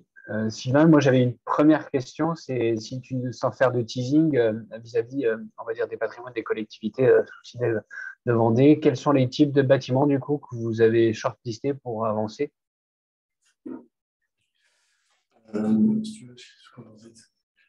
Oui, sur les. Bonjour à tous, donc Jean-François Rambaud, je suis le collègue de Sylvain, on est en salle. Donc on a trié les bâtiments, effectivement, dans la priorité, on a pas mal de bâtiments qu'on a identifiés comme étant du tout élec. Hein, c'est les ratios qu'on avait identifiés. Enfin, je parle sous le contrôle de Sylvain parce que du coup, en typologie, on avait les écoles, du restaurant scolaire, de la salle polyvalente. En fait, clairement, on a notre outil de suivi des consommations qui nous a permis d'identifier les bâtiments qui sont en tout électrique ou ceux qui bénéficient d'un autre vecteur énergétique. Donc, fuel, propane, gaz, bois. Et donc, du coup, en travaillant sur cette source-là, on s'est identifié quels sont les bâtiments les plus consommateurs et globalement ceux qui sont tout électriques. Donc là-dedans, on va retrouver du groupe scolaire, du restaurant scolaire, dans l'échantillon. Et de la mairie aussi. On avait de l'administratif de la mairie.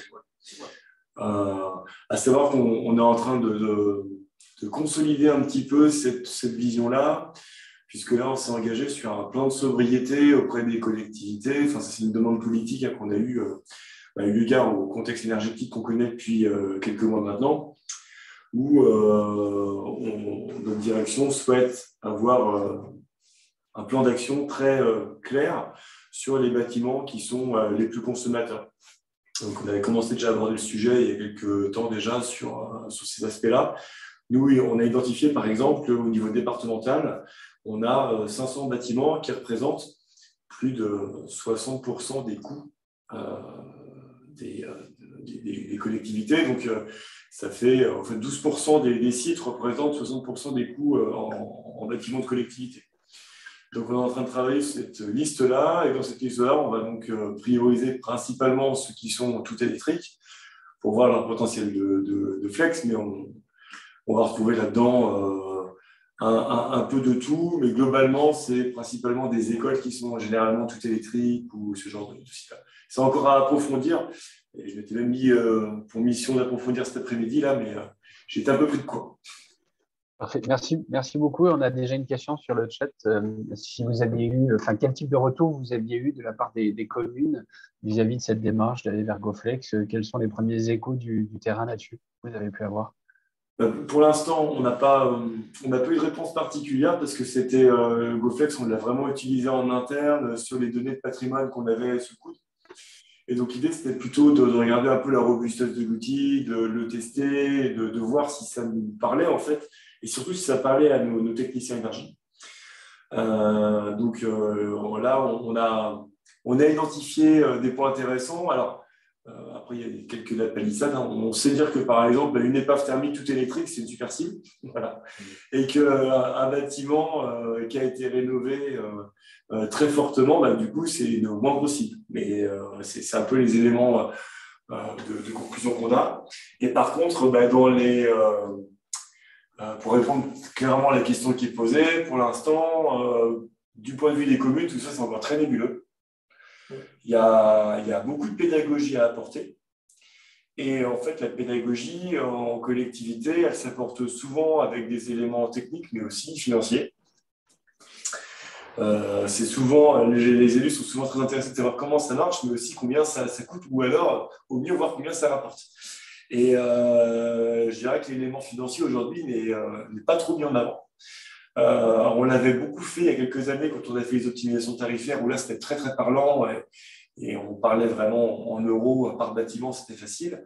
Là, on est soumis à l'usage et on arrive dans quelque chose qui n'est pas forcément toujours très, très clair à déterminer.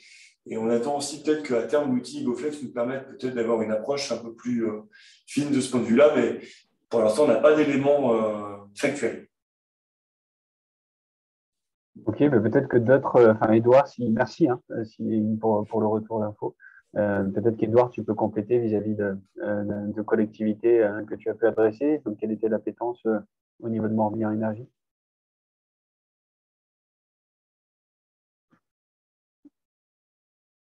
Edouard, je ne sais pas si… Je vois que tu as coupé le micro, mais de mon côté, je ne t'entends pas. Ok. Merci en tout cas pour vraiment ces premiers retours.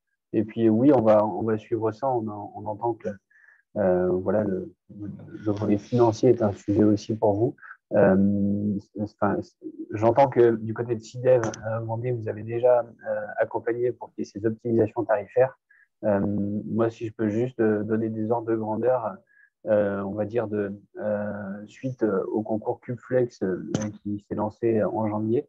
On avait des premiers de cordée là aussi qui ont fait des tests et on s'est aperçu que voilà, on va dire que les courbes de charge et le max appelé étaient déjà bien loin de la puissance souscrite. Et donc, c'est un gisement là-dessus. On avait produit une note IFEB, Jimelec à l'époque, avec et l'ADEME aussi de mémoire. Alors, je n'étais pas encore à l'IFEB, donc pardonnez-moi si je n'ai pas tous les acteurs, mais cette note montrait un petit peu le surdimensionnement des TGBT et puis de la puissance souscrite. Donc, n'hésitez pas à aller déjà dans cette dynamique, ça vous permettra de pouvoir optimiser et puis faites des tests avec vos contrats d'énergie pour voir comment ça peut être ajusté. Est-ce que vous avez d'autres questions sur le chat ou même en prise de parole, hein, comme d'habitude, n'hésitez pas.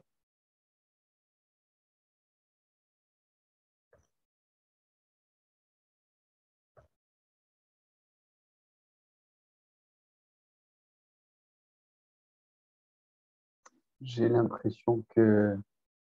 Attends, on peut basculer sur la suite. Oui, complètement, allons-y.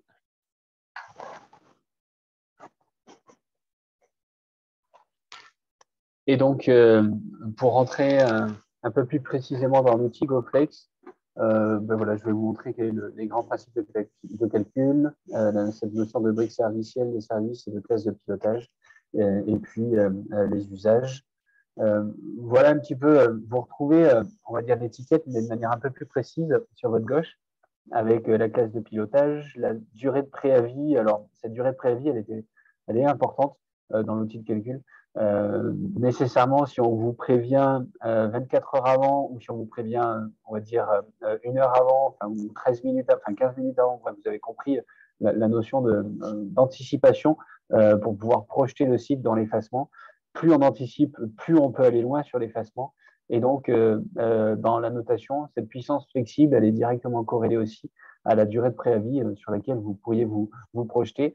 Et avec, on va dire, dans l'étiquette un peu complémentaire, une sorte de puissance flexible en été, en hiver, selon vos équipements. Et donc, encore une fois, cette notion de durée de préavis et puis à corréler aussi derrière avec l'inertie que peut avoir votre bâtiment, vous permettra d'aller encore plus loin sur la puissance flexibilisable par usage. Sur la brique des services, pour aller calculer la classe de pilotage, Alors, je ne voulais pas préciser, mais cette classe de pilotage du coup de A à D, elle reprend quelques codes identiques à une norme de GTB, mais pour autant, on va dire que les fondamentaux sous ces classes-là et le référentiel n'est pas tout à fait le même. On va dire que pour VoloFlex, je vous ai insisté sur l'importance du bâtiment à communiquer avec son extérieur, avec son environnement. Enfin voilà, GoFlex va plus loin sur cet enjeu-là vis-à-vis aussi des territoires, ça peut être très intéressant. Alors que la norme dont j'ai perdu la norme NF, mais peut-être que Delphine ou Guillaume, vous pourrez m'appuyer vers la fin avec cette norme-là. On est plutôt sur des normes associées à la GTB, au pilotage de GTB interne au bâtiment. Bref, attention, et dans le guide d'accompagnement que l'on a émis, on vient dissocier un petit peu ces classes-là pour qu'il n'y ait pas de confusion. Bref, pour revenir sur cette classe de pilotage, il y a 7 briques qui sont déployées dans l'outil. La brique comptage, sous-comptage, on en a parlé, la connexion au réseau au sens même pluriel du terme, la gestion tarifaire, les stratégies d'effacement, les scénarios, l'intraday, tout ce que je viens vous signifier. Ces 5 éléments vous permettent d'aller évaluer la classe de pilotage de votre bâtiment. Voilà. Je vous ai rajouté, parce que ces éléments complémentaires en bleu, le stockage, la production de NR locale, etc., d'énergie locale, ce sont des briques qui sont déjà embarquées dans l'outil. Pour autant, elles ne servent pas encore à la notation. Ce sera dans un deuxième temps. Mais c'est bien aussi que vous puissiez, entre guillemets, collecter ce type d'informations, puisqu'on sait que soit en fonction du stockage, ça va évoluer très, très vite. Ça devrait évoluer très, très vite au niveau du pilotage du stockage, que ce soit thermique ou électrique. Et puis, idem sur les prévisions, on va dire, en autoconsommation d'une production ENR. Et donc, voilà, vous avez déjà les indicateurs, c'est juste qu'ils n'impactent pas encore la notation, vous l'avez compris, mais ce sera le cas dans une version 2. Voilà pour la description plus précise des 4 classes A, B, C, D. Je vais commencer par, on va dire, la moins performante. En classe D, voilà, par extrême, le bâtiment n'est pas communicant. On a des pilotages d'effacement, vraiment, c'est du tout ou rien, c'est du on-off. Et on ne peut pas communiquer avec que ce soit une box mise à disposition de l'agrégateur. Enfin bref, on ne peut pas communiquer avec l'extérieur, on ne peut pas recevoir de signal. Donc, c'est plutôt problématique pour aller faire l'effacement et pour pouvoir le valoriser surtout par la suite. Classe C, c'est un bâtiment qui est déjà communicant, où on a déjà de la gestion de puissance, de la modulation à la hausse possible, une info sur la pointe de 10 minutes, et puis un possible recours au stockage. Pour vous donner l'ordre de grandeur sur, on va dire, le décret BAX, on devrait être entre la note D et C, et là peut-être que Delphine, tu pourras compléter par la suite, mais le décret BAX qui va imposer d'avoir une GTB pour les bâtiments de plus de 290 kW, je crois que c'est l'horizon 2025, il impose, alors sur l'autre norme, une classe entre la D et la C, on est dans ces ordres de grandeur, et tout ce qui est en vert, vous le voyez, c'est pour aller encore plus loin. On sait que ce sont on va dire, des classes de pilotage et qui sont en anticipation de phase sur le marché. Voilà, effectivement, tous les bâtiments ne sont pas équipés d'algorithmes de gestion tarifaire dynamique, de modulation de puissance, de prévisionnel de courbe de charge. Mais c'est aussi une façon, dans le côté prédictif, d'anticiper les besoins, de savoir ce qui est mis à disposition sur le marché et ce qui sera aussi déployé à l'avenir. Donc, ça vous projette un petit peu sur un horizon moyen terme. Et puis, pareil pour la classe A, où on a la capacité d'injecter de l'énergie sur le réseau. Si je vous fais le parallèle avec les véhicules électriques, les véhicules to grid qui permettent de réinjecter de l'énergie sur le réseau, que ce soit au niveau du bâtiment, principalement au niveau du bâtiment. Mais voilà, c'est cette capacité à donner, à être solidaire du réseau.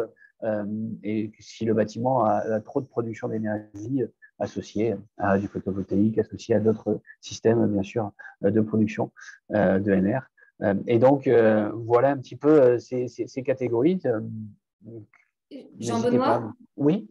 Merci Ouais, Delphine. Delphine, en fait, je ne sais pas lever le doigt sur Zoom, je suis habituée à Teams, mais donc je te coupe la parole. Mais c'était juste pour compléter, pour aller dans le sens, dans le sens que tu viens d'expliquer. En fait, ce référentiel dans GoFlex est un peu interprété par rapport à la norme de référence qui est la norme qui s'appelle nouvellement 52 500, 120 pardon, et qui était l'ancienne 15 232. Elle est un peu interprétée parce qu'on va un peu plus loin sur la partie communication avec le réseau. Donc, ce n'est pas exactement la même chose, mais c'est sur la même base. Je voudrais juste dire qu'aujourd'hui, évidemment, il y a beaucoup de bâtiments qui sont plutôt de classe, par rapport à la classification qu'on a sous les yeux, qui vont être de classe C ou de classe D, hein, mais il y a les classes A et B, en effet, vont se déployer dans les temps qui viennent. Pour ce qui est du décret BACS, le décret BACS, il impose la mise en place d'un système de pilotage de classe C. Donc, avec la nuance que je citais tout à l'heure, c'est pas exactement la norme, c'est pas exactement ce qu'on voit à l'écran, mais c'est à peu près, c'est quand même cohérent. Et donc, c'est les classes C qui sont imposées par le décret BACS. Pour info, le décret BACS va être révisé très probablement et une nouvelle version va sortir à la fin du mois de février qui élargit le scope du décret BACS à des bâtiments de plus petite taille, enfin de plus petite puissance, mais ça équivaut à dire un peu de plus petite taille. Donc, on aura une nouvelle version fin février.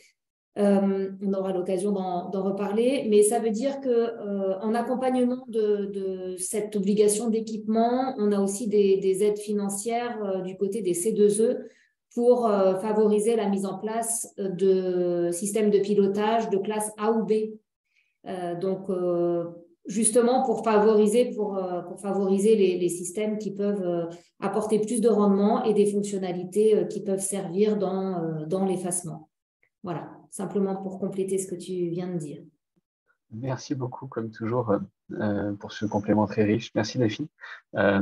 Du coup, on va suivre avec attention la nouvelle mouture de ce décret BACS et avec un point d'interrogation, est-ce qu'on va s'aligner vers le seuil du dispositif éco-énergie tertiaire? Je suppose que ça fait partie des discussions aussi, mais on j'en sais parle pas en plus. puissance dans le décret BACS, donc Oui. on va être à 70 kW de puissance au lieu de 290 et on estime qu'on est, selon l'ancienneté des bâtiments et leur conformité aux différentes RT, on est entre probablement 800 et 1200 mètres carrés de surface. Donc, on s'approche du décret tertiaire, mais comme on ne parle pas exactement avec les mêmes repères, voilà, on n'est pas tout à fait dans la… Voilà, il y a un petit écart type autour du 1000 mètres carrés. Merci beaucoup, Delphine. Et puis, on te retrouvera pour aller exposer un petit peu la plateforme GoFlex vers la fin de notre intervention, de notre webinaire. Juste pour continuer à aller dans le détail du calcul, voilà on va dire les indicateurs, les données qu'on vous demande par usage du coup. Donc, on a fermé le volet serviciel, on est venu dans les volets des usages dont je vous parlais, avec sur les volets de chauffage, production et émission des émetteurs, le type d'effacement envisagé, du on-off, enfin bref, de la puissance nominale en kilowattheure élec, le pilotage et le niveau d'anticipation. Le coefficient de simultanéité, alors c'est quelque chose qui est transmis pour voir à quel point il peut y avoir un foisonnement dans les appels de puissance. Donc, on se doute que pour, on va dire, la thermique et le chauffage, lorsqu'on est au matin, en général, les appels de puissance se font au même moment pour remonter en température, d'autant plus qu'il y a eu le réduit qui a été fait. Et donc, le coefficient de simultanéité tend vers 1, plus il est élevé, plus derrière, il y a aussi un gisement potentiel important. Plus les équipements entre guillemets s'activent ensemble, plus ils peuvent aussi être désactivés ensemble pour aller chercher du coup de l'effacement. Voilà pour la brique chauffage. Et puis il y a d'autres briques, voilà, refroidissement, éclairage, ventilation, eau chaude sanitaire, je vous l'ai dit, avec à l'intérieur des indicateurs qui se retrouvent, notamment sur l'effacement, la puissance nominale, d'où notre importance à le citer, que ce soit au niveau des témoignages ou dans notre présentation vis-à-vis de l'audit d'effacement. Et puis, il y a sur certains usages un mode, et la plupart d'ailleurs, un mode détaillé où on va plus loin dans la précision. Donc un exemple sur l'éclairage, on peut aller plus loin en fonction des zones administratives pour les établissements scolaires, les zones de salles de classe, etc., d'enseignement, pardon. Du coup, on a on va dire une finesse complémentaire en fonction de ces zones-là, en fonction des informations qu'on va pouvoir entrer dans le détail. Pareil pour les centrales de traitement d'air, etc., avec à chaque fois un potentiel d'effacement qui peut être distinct en fonction des zones. Donc là, forcément, sur le mode détaillé, c'est que vous êtes projeté sur site, vous avez discuté avec, que ce soit, on va dire, le technicien, celui qui connaît les installations, ou avec les occupants, pour voir comment est-ce que vous pouvez vous projeter vis-à-vis de cet effacement un peu plus détaillé. Mais ça vient affiner, et c'est ça qu'il faut retenir, la précision du calcul, et ça vient donner, on va dire, des gisements qui sont plus fiabilisés.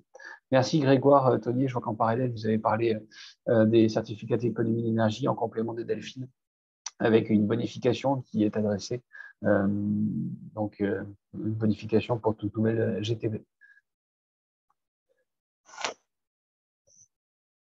À chaque fois, pour chaque module, enfin pour chaque usage, on applique un pourcentage d'effacement. Donc voilà, sur le chauffage, sur le refroidissement, sur l'éclairage. Et de ce pourcentage d'effacement, vous en déduisez ensuite, on va dire, une puissance une puissance effaçable sur le chauffage, sur le froid, etc., que vous cumulez. Et c'est bien le cumul de ces puissances effaçables par usage qui vient créer le gisement maximal effaçable sur la notation. Voilà un petit peu comment est-ce que l'outil de calcul est fait, avec, vous le comprenez, une sensibilité qui est plus ou moins importante en fonction de s'il y a eu un pilotage et du niveau de pilotage, en fonction de la classe de pilotage, le coefficient et du coup l'effacement derrière que vous aurez par usage n'est pas le même. Voilà pour faire simple dans cette moulinette, mais vous pourrez vous le tester. Et puis, sur un focus spécifique sur le chauffage, vous avez là sous les yeux, on va dire, le screenshot brut du fichier Excel pour le chauffage, donc avec les indicateurs dont je vous parlais, et les types, on va dire, de supports qui peuvent vous aider à aller collecter l'information. Voilà, je pense que là-dessus, je vous ai quasiment tout dit. Peut-être un petit focus sur le niveau d'anticipation, avec un petit peu dépendant aussi de votre classe de pilotage. Hein. C'est en fonction de si vous avez de l'anticipation ou pas dans la régule, si vous avez un thermostat, une programmation horaire, si vous êtes en mesure d'avoir ces historiques de conso, la rigueur climatique, cette sensibilité au climat vis-à-vis de la consommation énergétique. C'est le niveau 2. Et puis lorsque vous êtes carrément dans le mode prévisionnel, avec une régulation prédictive en fonction de la météo à venir, ben, c'est clairement, on va dire, l'effacement, on va dire, avec un fort gisement potentiel, en tout cas le plus fin possible, et ça se traduit sur la notation derrière.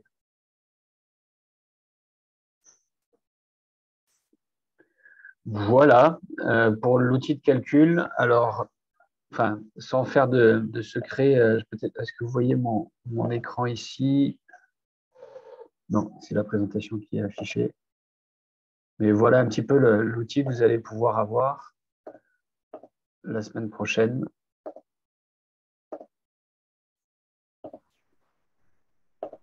Bon, c'est un peu un teasing, mais avec un premier onglet un petit peu synthétique sur la présentation, on aura un petit message pour vous montrer aussi les conditions d'utilisation de cet outil et comment est-ce qu'ensuite vous vous projetterez sur, on va dire, la bascule des données très facilement entre l'outil Excel et la plateforme GoFlex pour que vous puissiez venir enrichir toutes vos données sur cette plateforme-là. Et puis, un guide d'utilisation synthétique, le questionnaire dont je vous parlais, avec du coup les deux modes. À gauche, c'est le mode simplifié. À droite, c'est le mode détaillé. Et où, si je prends l'exemple de l'éclairage, en fonction des zones, encore une fois, vous avez cette puissance installée différente pour les prises de courant également. Et puis, des petites astuces, des petits conseils, c'est ce que je vous signifiais sur alors, les véhicules électriques, les ascenseurs, les courants faibles. Donc, pardon, je ne crois pas vous l'avoir encore dit, mais il y a là aussi comment dire, un apprentissage à avoir et on aspire à ce que vous puissiez collecter les données là-dessus, mais elles ne sont pas encore intégrées dans le calcul et dans les résultats de l'étiquette, sachez-le.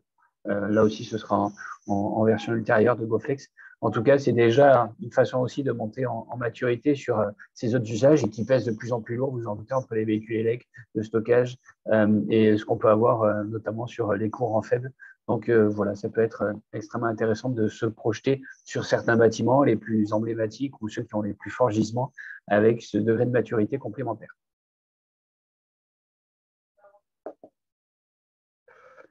Je vais remettre la présentation.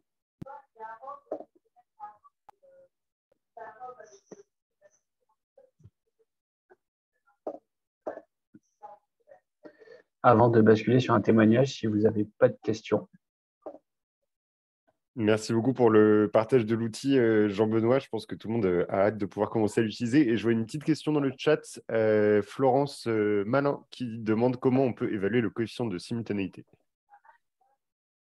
Alors, il n'y a pas de règle très précise sur ce coefficient de simultanéité. Alors, vous verrez, ça joue à la marge sur le résultat, mais c'est vrai que c'est ce que je vous disais, plus vous avez, on va dire, un démarrage simultanéité des équipements, plus ce coefficient va être élevé. Les ordres de grandeur oscillent entre, on va dire, 30% et 100% hein, sur la simultanéité. Donc, n'hésitez pas à les jauger, à discuter avec le technicien pour savoir comment se démarrent les équipements habituellement et comment est-ce que vous pouvez vous projeter sur un effacement de ces équipements. Donc, pour faire simple, sur du refroidissement, vous avez deux groupes froids qui sont possiblement en cascade. Vous pouvez volontairement brider un seul groupe froid, c'est une simultanéité de 50%, et de se dire que vous pouvez aller brider les deux groupes froids en fonction de l'inertie que peut avoir aussi le bâtiment et la remontée en température, mais dans ces cas-là, vous serez à 100%. Voilà comment est-ce qu'on raisonne avec ce coefficient de simultanéité. Et puis aussi, peut-être que si vous avez un bilan électrique, alors il y a parfois du foisonnement ou de la simultanéité en fonction de certains équipements, mais ça veut dire que le concepteur, à l'origine, a pensé aussi à cette notion de simultanéité des équipements dans les installations électriques. Donc, vous pouvez aussi vous en inspirer pour aller le compléter dans l'outil de calcul.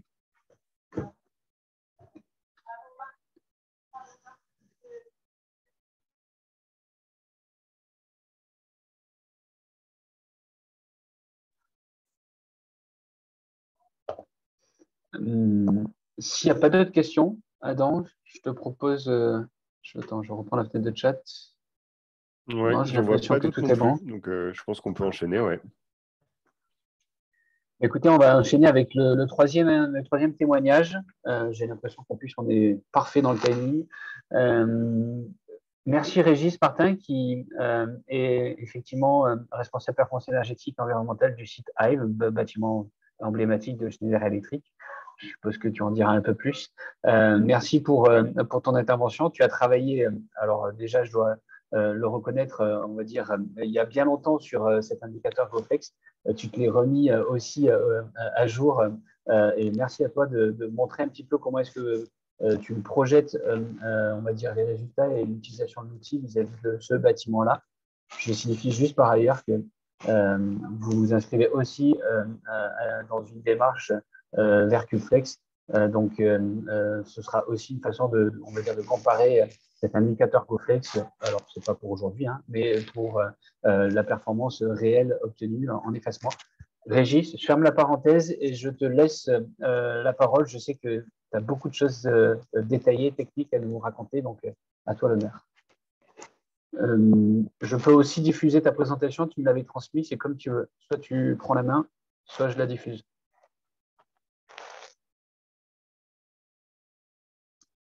Alors Régis, je ne t'entends pas. Je vais voir si ton micro est bien activé.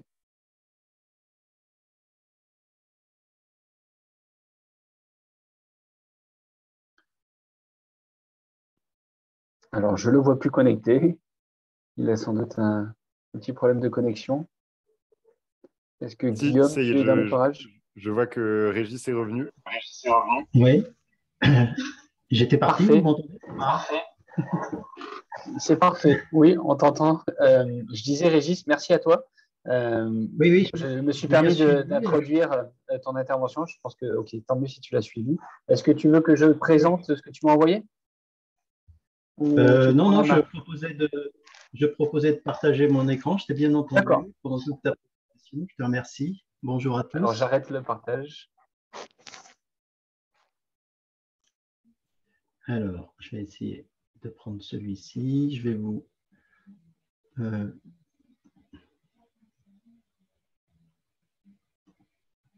Est-ce que vous voyez l'écran? Oui, très bien. Oui, c'est parfait. Merci. Très bien.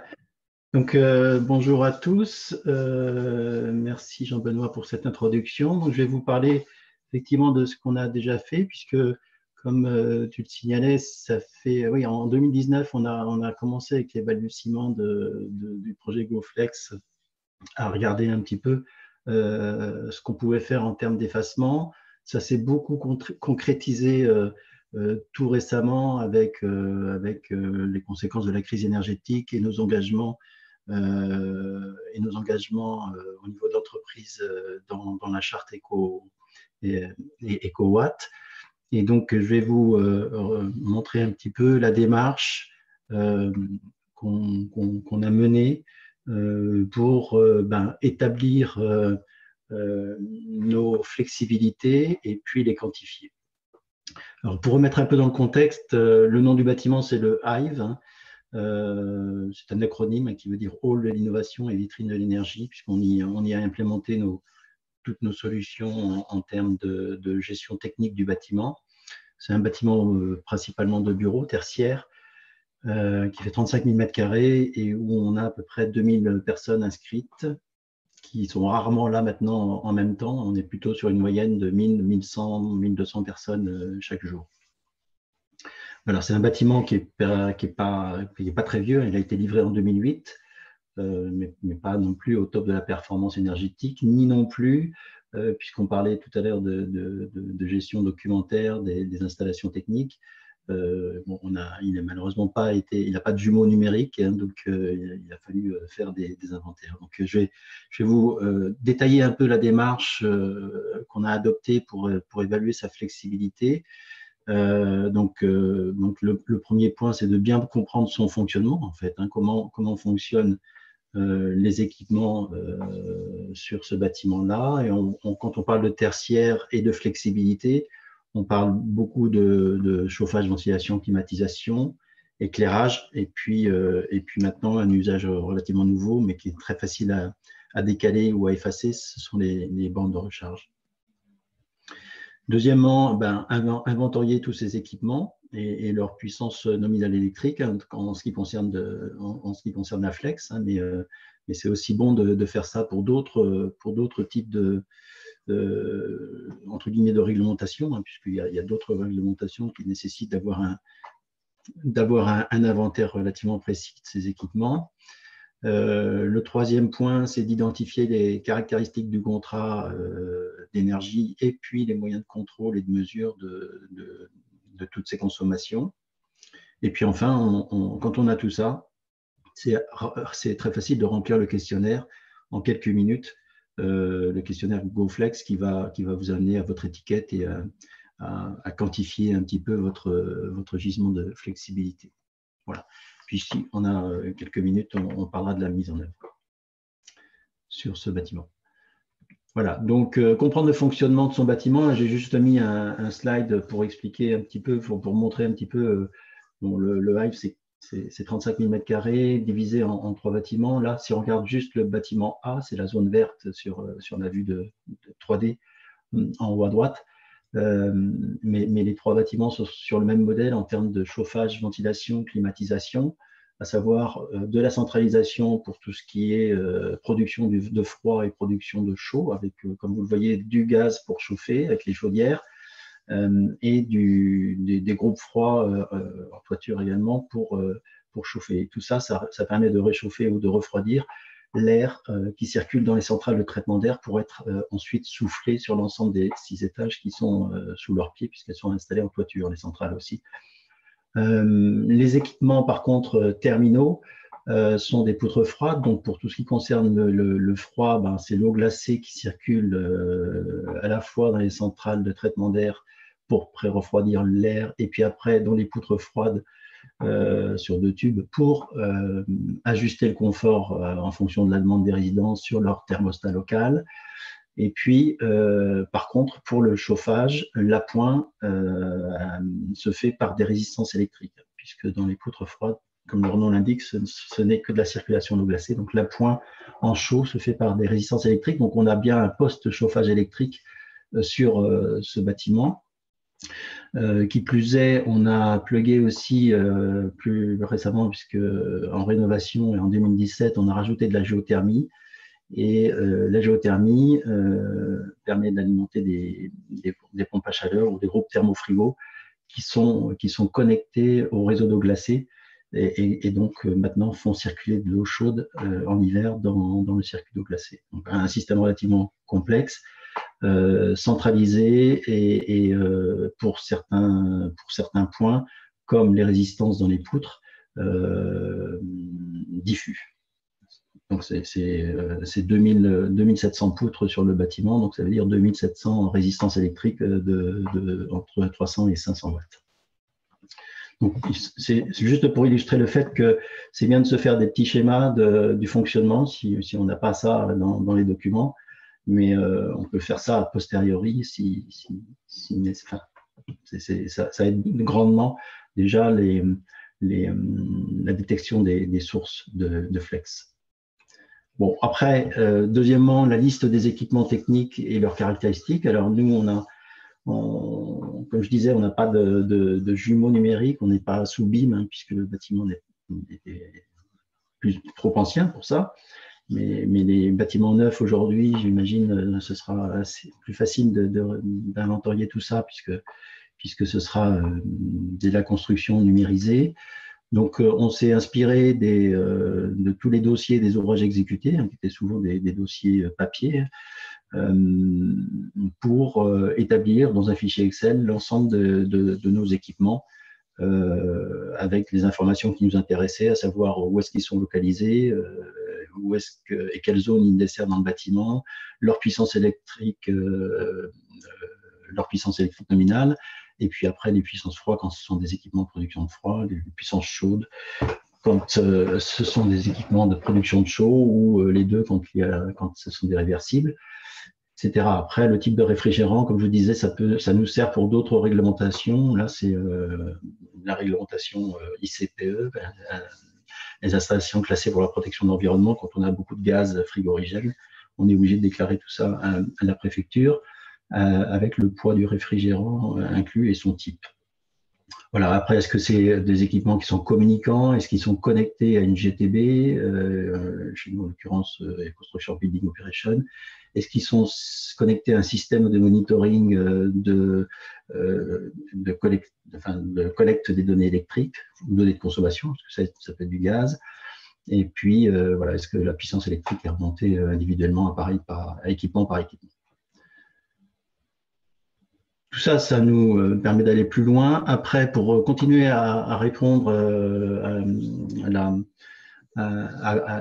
au formulaire GoFlex, comme disait Jean-Benoît juste avant, on a aussi besoin d'identifier le contrat, qu'est-ce qui est dans le contrat de fourniture d'énergie, en l'occurrence électrique ici, et puis on verra après les moyens de contrôle. Bon, sur la facture d'électricité, c'est assez simple de repérer ici la puissance souscrite. Ici, on est effectivement, nous, sur un contrat assez simple de tarifs été, hiver, jour, nuit, donc 4 tarifs différents tout au long de l'année et des journées. J'y reviendrai tout à l'heure, puisque ça m'a fait répondre à des questions dans le questionnaire qui m'ont classé mon système de pilotage en C, alors qu'il est, si on parle par rapport à la norme dont on évoquait tout à l'heure avec Delphine, les références, on était plutôt en B, mais on n'est pas tout à fait sur les mêmes critères, effectivement. Non, mais voilà, ce qui compte, Régis, excuse-moi, c'est effectivement de montrer que voilà, on a accès à ce type d'infos avec les fournisseurs d'énergie pour pouvoir se projeter sur l'outil. Je me permets juste, il nous reste 5 grosses minutes, donc vas-y, je te laisse dérouler. D'accord. Voilà, ben après, identifier le plan de comptage. Donc, suivant les bâtiments, on va être plus ou moins riche dans la granularité de la mesure. Nous, on a la chance d'avoir un bâtiment qui est relativement bien instrumenté en termes de mesure électrique. Mais vous pouvez commencer simplement avec le poste de livraison et le compteur Enedis, qui Enedis vous fournit les courbes de charge 10 minutes facilement, en fait, via leur site. Nous, après, au niveau de chaque sous-bâtiment, on a un TGBT, un tableau général basse tension équipé d'un compteur électrique. Puis après, pour un deuxième niveau de comptage pour les gros équipements centralisés, que ce soit les centrales de traitement d'air, les groupes froids, les ascenseurs, etc. Et puis, on a encore un troisième niveau après, dans les étages, pour mesurer par zone l'éclairage et le chauffage électrique. Quand on dit poutre froide ici, c'est bien le chauffage électrique qui est mesuré. Toutes ces données-là sont collectées à la fois par une GTB qui, en plus de collecter les données, va pouvoir piloter les équipements. Et puis, on a après un outil de collecte de toutes ces données de consommation qui va nous permettre d'avoir des dashboards, d'avoir des preuves de ce qu'on a pu effacer. C'est aussi le moyen on parlait de foisonnement tout à l'heure, quand on a la chance d'avoir une bonne granularité, de juger un petit peu par rapport à la puissance installée, ce qu'on a qui fonctionne généralement en même temps. Et ça, si on regarde ça, par exemple, un jour d'hiver à 8 heures du matin, quand il fait très froid, pour le chauffage électrique, en tout cas, ça donne une bonne idée du coefficient de foisonnement. Voilà, je vais parvenir sur les onglets qu'a déjà détaillé Jean-Benoît tout à l'heure. Donc, quand on regarde l'outil, vous avez la méthode, quand on regarde les usages, une fois qu'on a répondu à la carte d'identité, la classe de pilotage, est-ce qu'on fait du stockage ou pas, est-ce qu'on fait de la production de NR locale ou pas. Ensuite, les usages, c'est assez facile. Soit on a la méthode simplifiée, où on a juste une valeur à rentrer, soit on a un petit peu plus d'éléments, on sait notre production de chauffage, par exemple, s'il y a de la centralisation et du diffus, de l'émission. Donc, c'est rempli là. Voilà, tout ça pour ensuite arriver à l'outil, dans l'outil, à un récapitulatif de ce que vous avez pu rentrer et ce que ça donne en termes de puissance effaçable en fonction des données nominales que vous avez rentrées. Et ça vous donne votre étiquette, voilà. Ici, où pour nous, si on est prévenu un peu à l'avance, on peut effacer en hiver jusqu'à 357 kW. Voilà. Et pour finir, on a mis ça en œuvre, un vrai effacement, puisque en cas d'alerte éco-watt, on est prévenu. Il y en a eu une le 4 avril 2022, où il faisait froid le lundi matin avec très peu d'éolien. Donc peu de production électrique d'origine éolienne, et on anticipait un coût du mégawattheure relativement cher à ce moment-là, ce lundi 4 avril. Donc on a mis en place l'effacement en faisant de l'anticipation pendant la nuit qui a précédé, c'est-à-dire du chauffage gaz et démarrer les centrales de traitement d'air, puis le chauffage électrique a démarré le matin à 4 heures, pour tout couper à 7 heures du matin jusqu'à 10 heures. Donc, on a effacé 380 kW, qui est relativement proche de la valeur qu'on voyait tout à l'heure, justement. Donc, on divise sur ce bâtiment, on peut diviser par 10 l'appel de charge pendant un certain temps. Alors, évidemment, quand on fait ça, il faut contrôler à la fois la température dans les espaces de travail et le niveau de CO2, la qualité de l'air, de manière à pouvoir relancer, réguler en fonction du confort. Voilà. Bon, voilà, juste pour montrer un petit peu une image de pilotage, ce que j'aurais dû répondre, qui m'aurait classé en classe B, c'est qu'effectivement, on a un système ici qui peut recevoir des signaux de l'extérieur et les faire descendre sur le site pour ensuite diminuer la puissance allouée aux bornes de recharge, par exemple, ou agir sur la chauffage, ventilation, climatisation. J'en ai terminé si j'ai dépassé mon temps. Non, c'est parfait, Régis. Merci beaucoup. Alors, on a conscience que du côté des collectivités, effectivement, les bâtiments ne sont pas nécessairement comme ZI, mais en même temps, c'est une façon de montrer, on a en tête que le gisement est important pour le parc existant, mais il est aussi important pour les bâtiments très récents, performants. Donc, il ne faut pas les négliger. En plus, c'est un bon terrain de jeu avec les outils de pilotage dont tu nous as montré, Régis. Donc, merci beaucoup. Et puis, en plus, ça montre un petit peu le parallèle entre l'outil GoFlex et puis la réalité de vos tests d'effacement. Donc, on continuera sur la durée à osciller entre les deux bandes. Vous le savez, à l'IFPEB, on aime bien aussi les concours cubes, donc Cubeflex, aussi pour voir jusqu'où on peut aller dans l'effacement, en mesurer, et ça nous permettra d'alimenter GoFlex par ailleurs. Donc, cette boucle est bouclée. Merci beaucoup, Régis, pour ton intervention. Et puis, je te souhaite le meilleur pour Cubeflex avec les autres bâtiments de Schneider Electric, que le meilleur gagne. Et ça me, ça me permet de projeter de rien. Alors, si vous avez des questions vis-à-vis de Schneider Electric et de Régis, n'hésitez pas à nous les envoyer par le chat. On est un petit peu pris par le temps. On va laisser la place à Delphine vis-à-vis de la plateforme. Et j'arrête de parler et je te partage l'écran. OK, Delphine? Oui, rebonjour à tous. J'ai compris que j'avais 5 minutes, c'est ça? Non, il nous reste 10 minutes en intégrant les questions. Tu finis, il n'y a pas de souci. Ok, donc moi je vais laisser de côté la partie technique, enfin les éléments techniques qu'on a déjà bien parcourus avec les différentes interventions. Je vais plutôt vous parler de l'organisation du projet de plateforme GoFlex et derrière tout ça l'organisation de la filière. Parce que Delphine, je me permets de te couper, Delphine, excuse-moi. Régis, est-ce que tu peux couper le partage d'écran pour que je puisse reprendre la main? Super. Et je te laisse dérouler, Delphine. Merci. Donc, je vais vous parler de l'organisation de la filière, parce qu'avant tout, GoFlex, vous l'avez compris, c'est un outil pour mesurer votre capacité d'effacement dans vos bâtiments. Et c'est surtout un outil de dialogue, en fait, entre vous, les propriétaires, gestionnaires de bâtiments, et qui contenait un certain gisement d'effacement, et puis les acteurs qui sont les gestionnaires de réseau, les agrégateurs, qui vont avoir besoin de cette capacité d'effacement. Et ce GoFlex s'inscrit comme vraiment une grille de lecture commune qui va permettre aux différentes parties prenantes de la filière de la flexibilité de communiquer facilement et de se comprendre.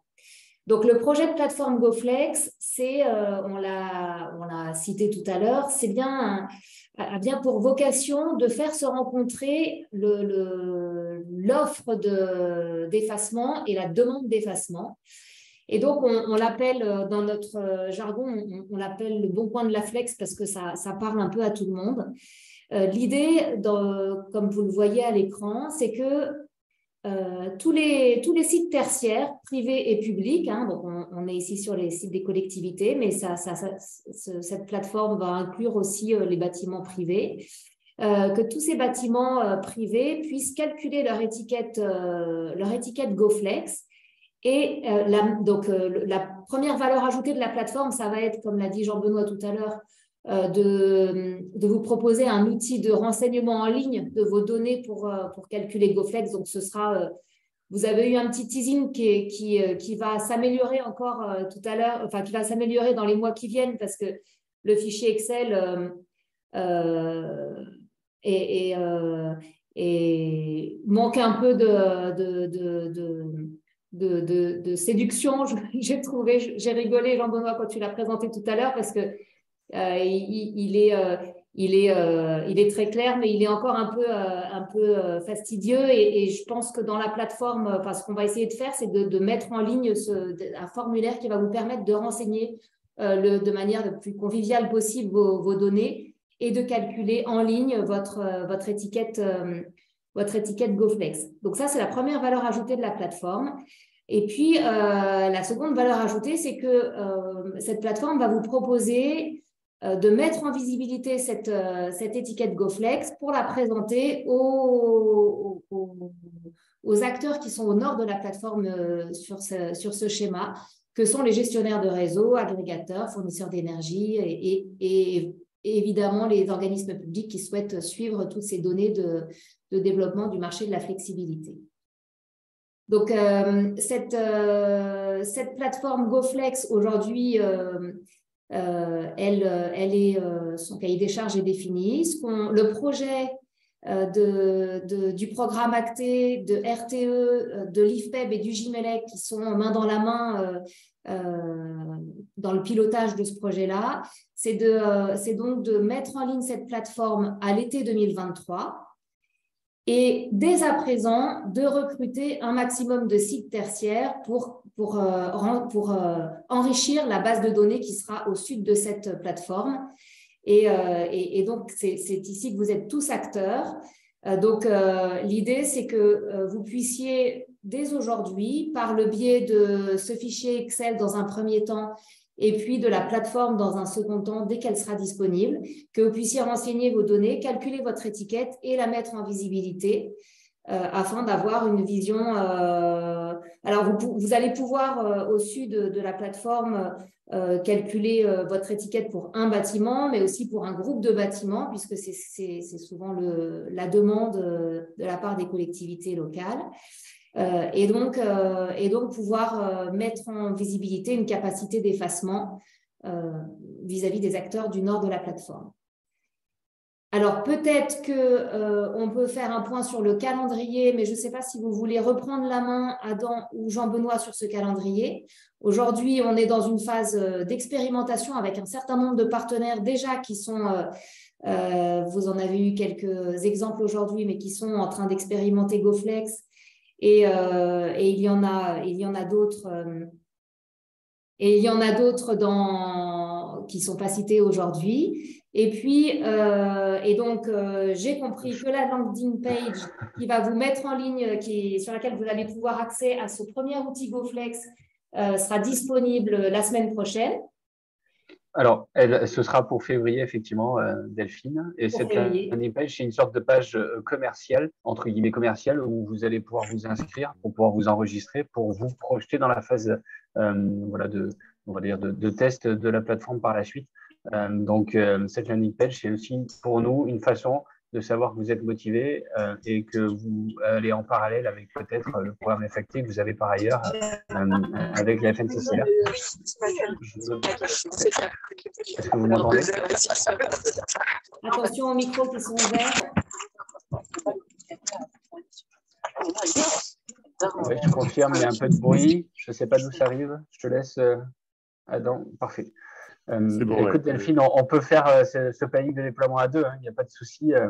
C'était juste pour vous montrer effectivement que de février à juillet, donc à cet été, il y a cette phase de développement, le développement des interfaces. Delphine a très bien abordé le sujet de la face nord, de la face sud. Donc, c'est des interfaces qui sont différentes. Hein. Ce n'est pas les mêmes besoins. Donc, on va créer des dashboards pour les collectivités, pour regrouper les pôles de bâtiments. Et en face nord, effectivement, avoir les agrégateurs d'un côté, les bureaux d'études qui pourraient intervenir avec vous. Bref, avoir un écosystème qui serait intéressé par aller ensuite derrière valoriser l'effacement. On aura besoin de bêta-testeurs, donc Delphine, que ce soit dans les partenaires que tu peux avoir ou au niveau des collectivités. Alors, on n'a pas besoin d'en avoir 50, ne vous inquiétez pas, mais effectivement, côté collectivité, 2-3 partenaires de plus en mode bêta-testeur pour aller tester la plateforme. Alors, à partir de, allez, ça trop s'avancer, autour de avril-mai, ce serait peut-être un horizon pour tester cette version bêta de la plateforme. Ce serait très intéressant. Donc, n'hésitez pas, si vous voulez aller loin et vite sur l'effacement et sur GoFlex, à nous solliciter. Et puis, j'espère que vous serez nombreux. Derrière, vous l'avez compris, on motorisera le moteur de calcul dans le bac, entre guillemets, de la plateforme. Et puis, il y aura des bases de données qui pourront vous être aussi, qui pourront vous servir à l'échelle patrimoniale. Et l'horizon, Delphine, que tu as donné pour l'été 2023 avec cet objectif de connexion d'offres et de la demande avec les agrégateurs.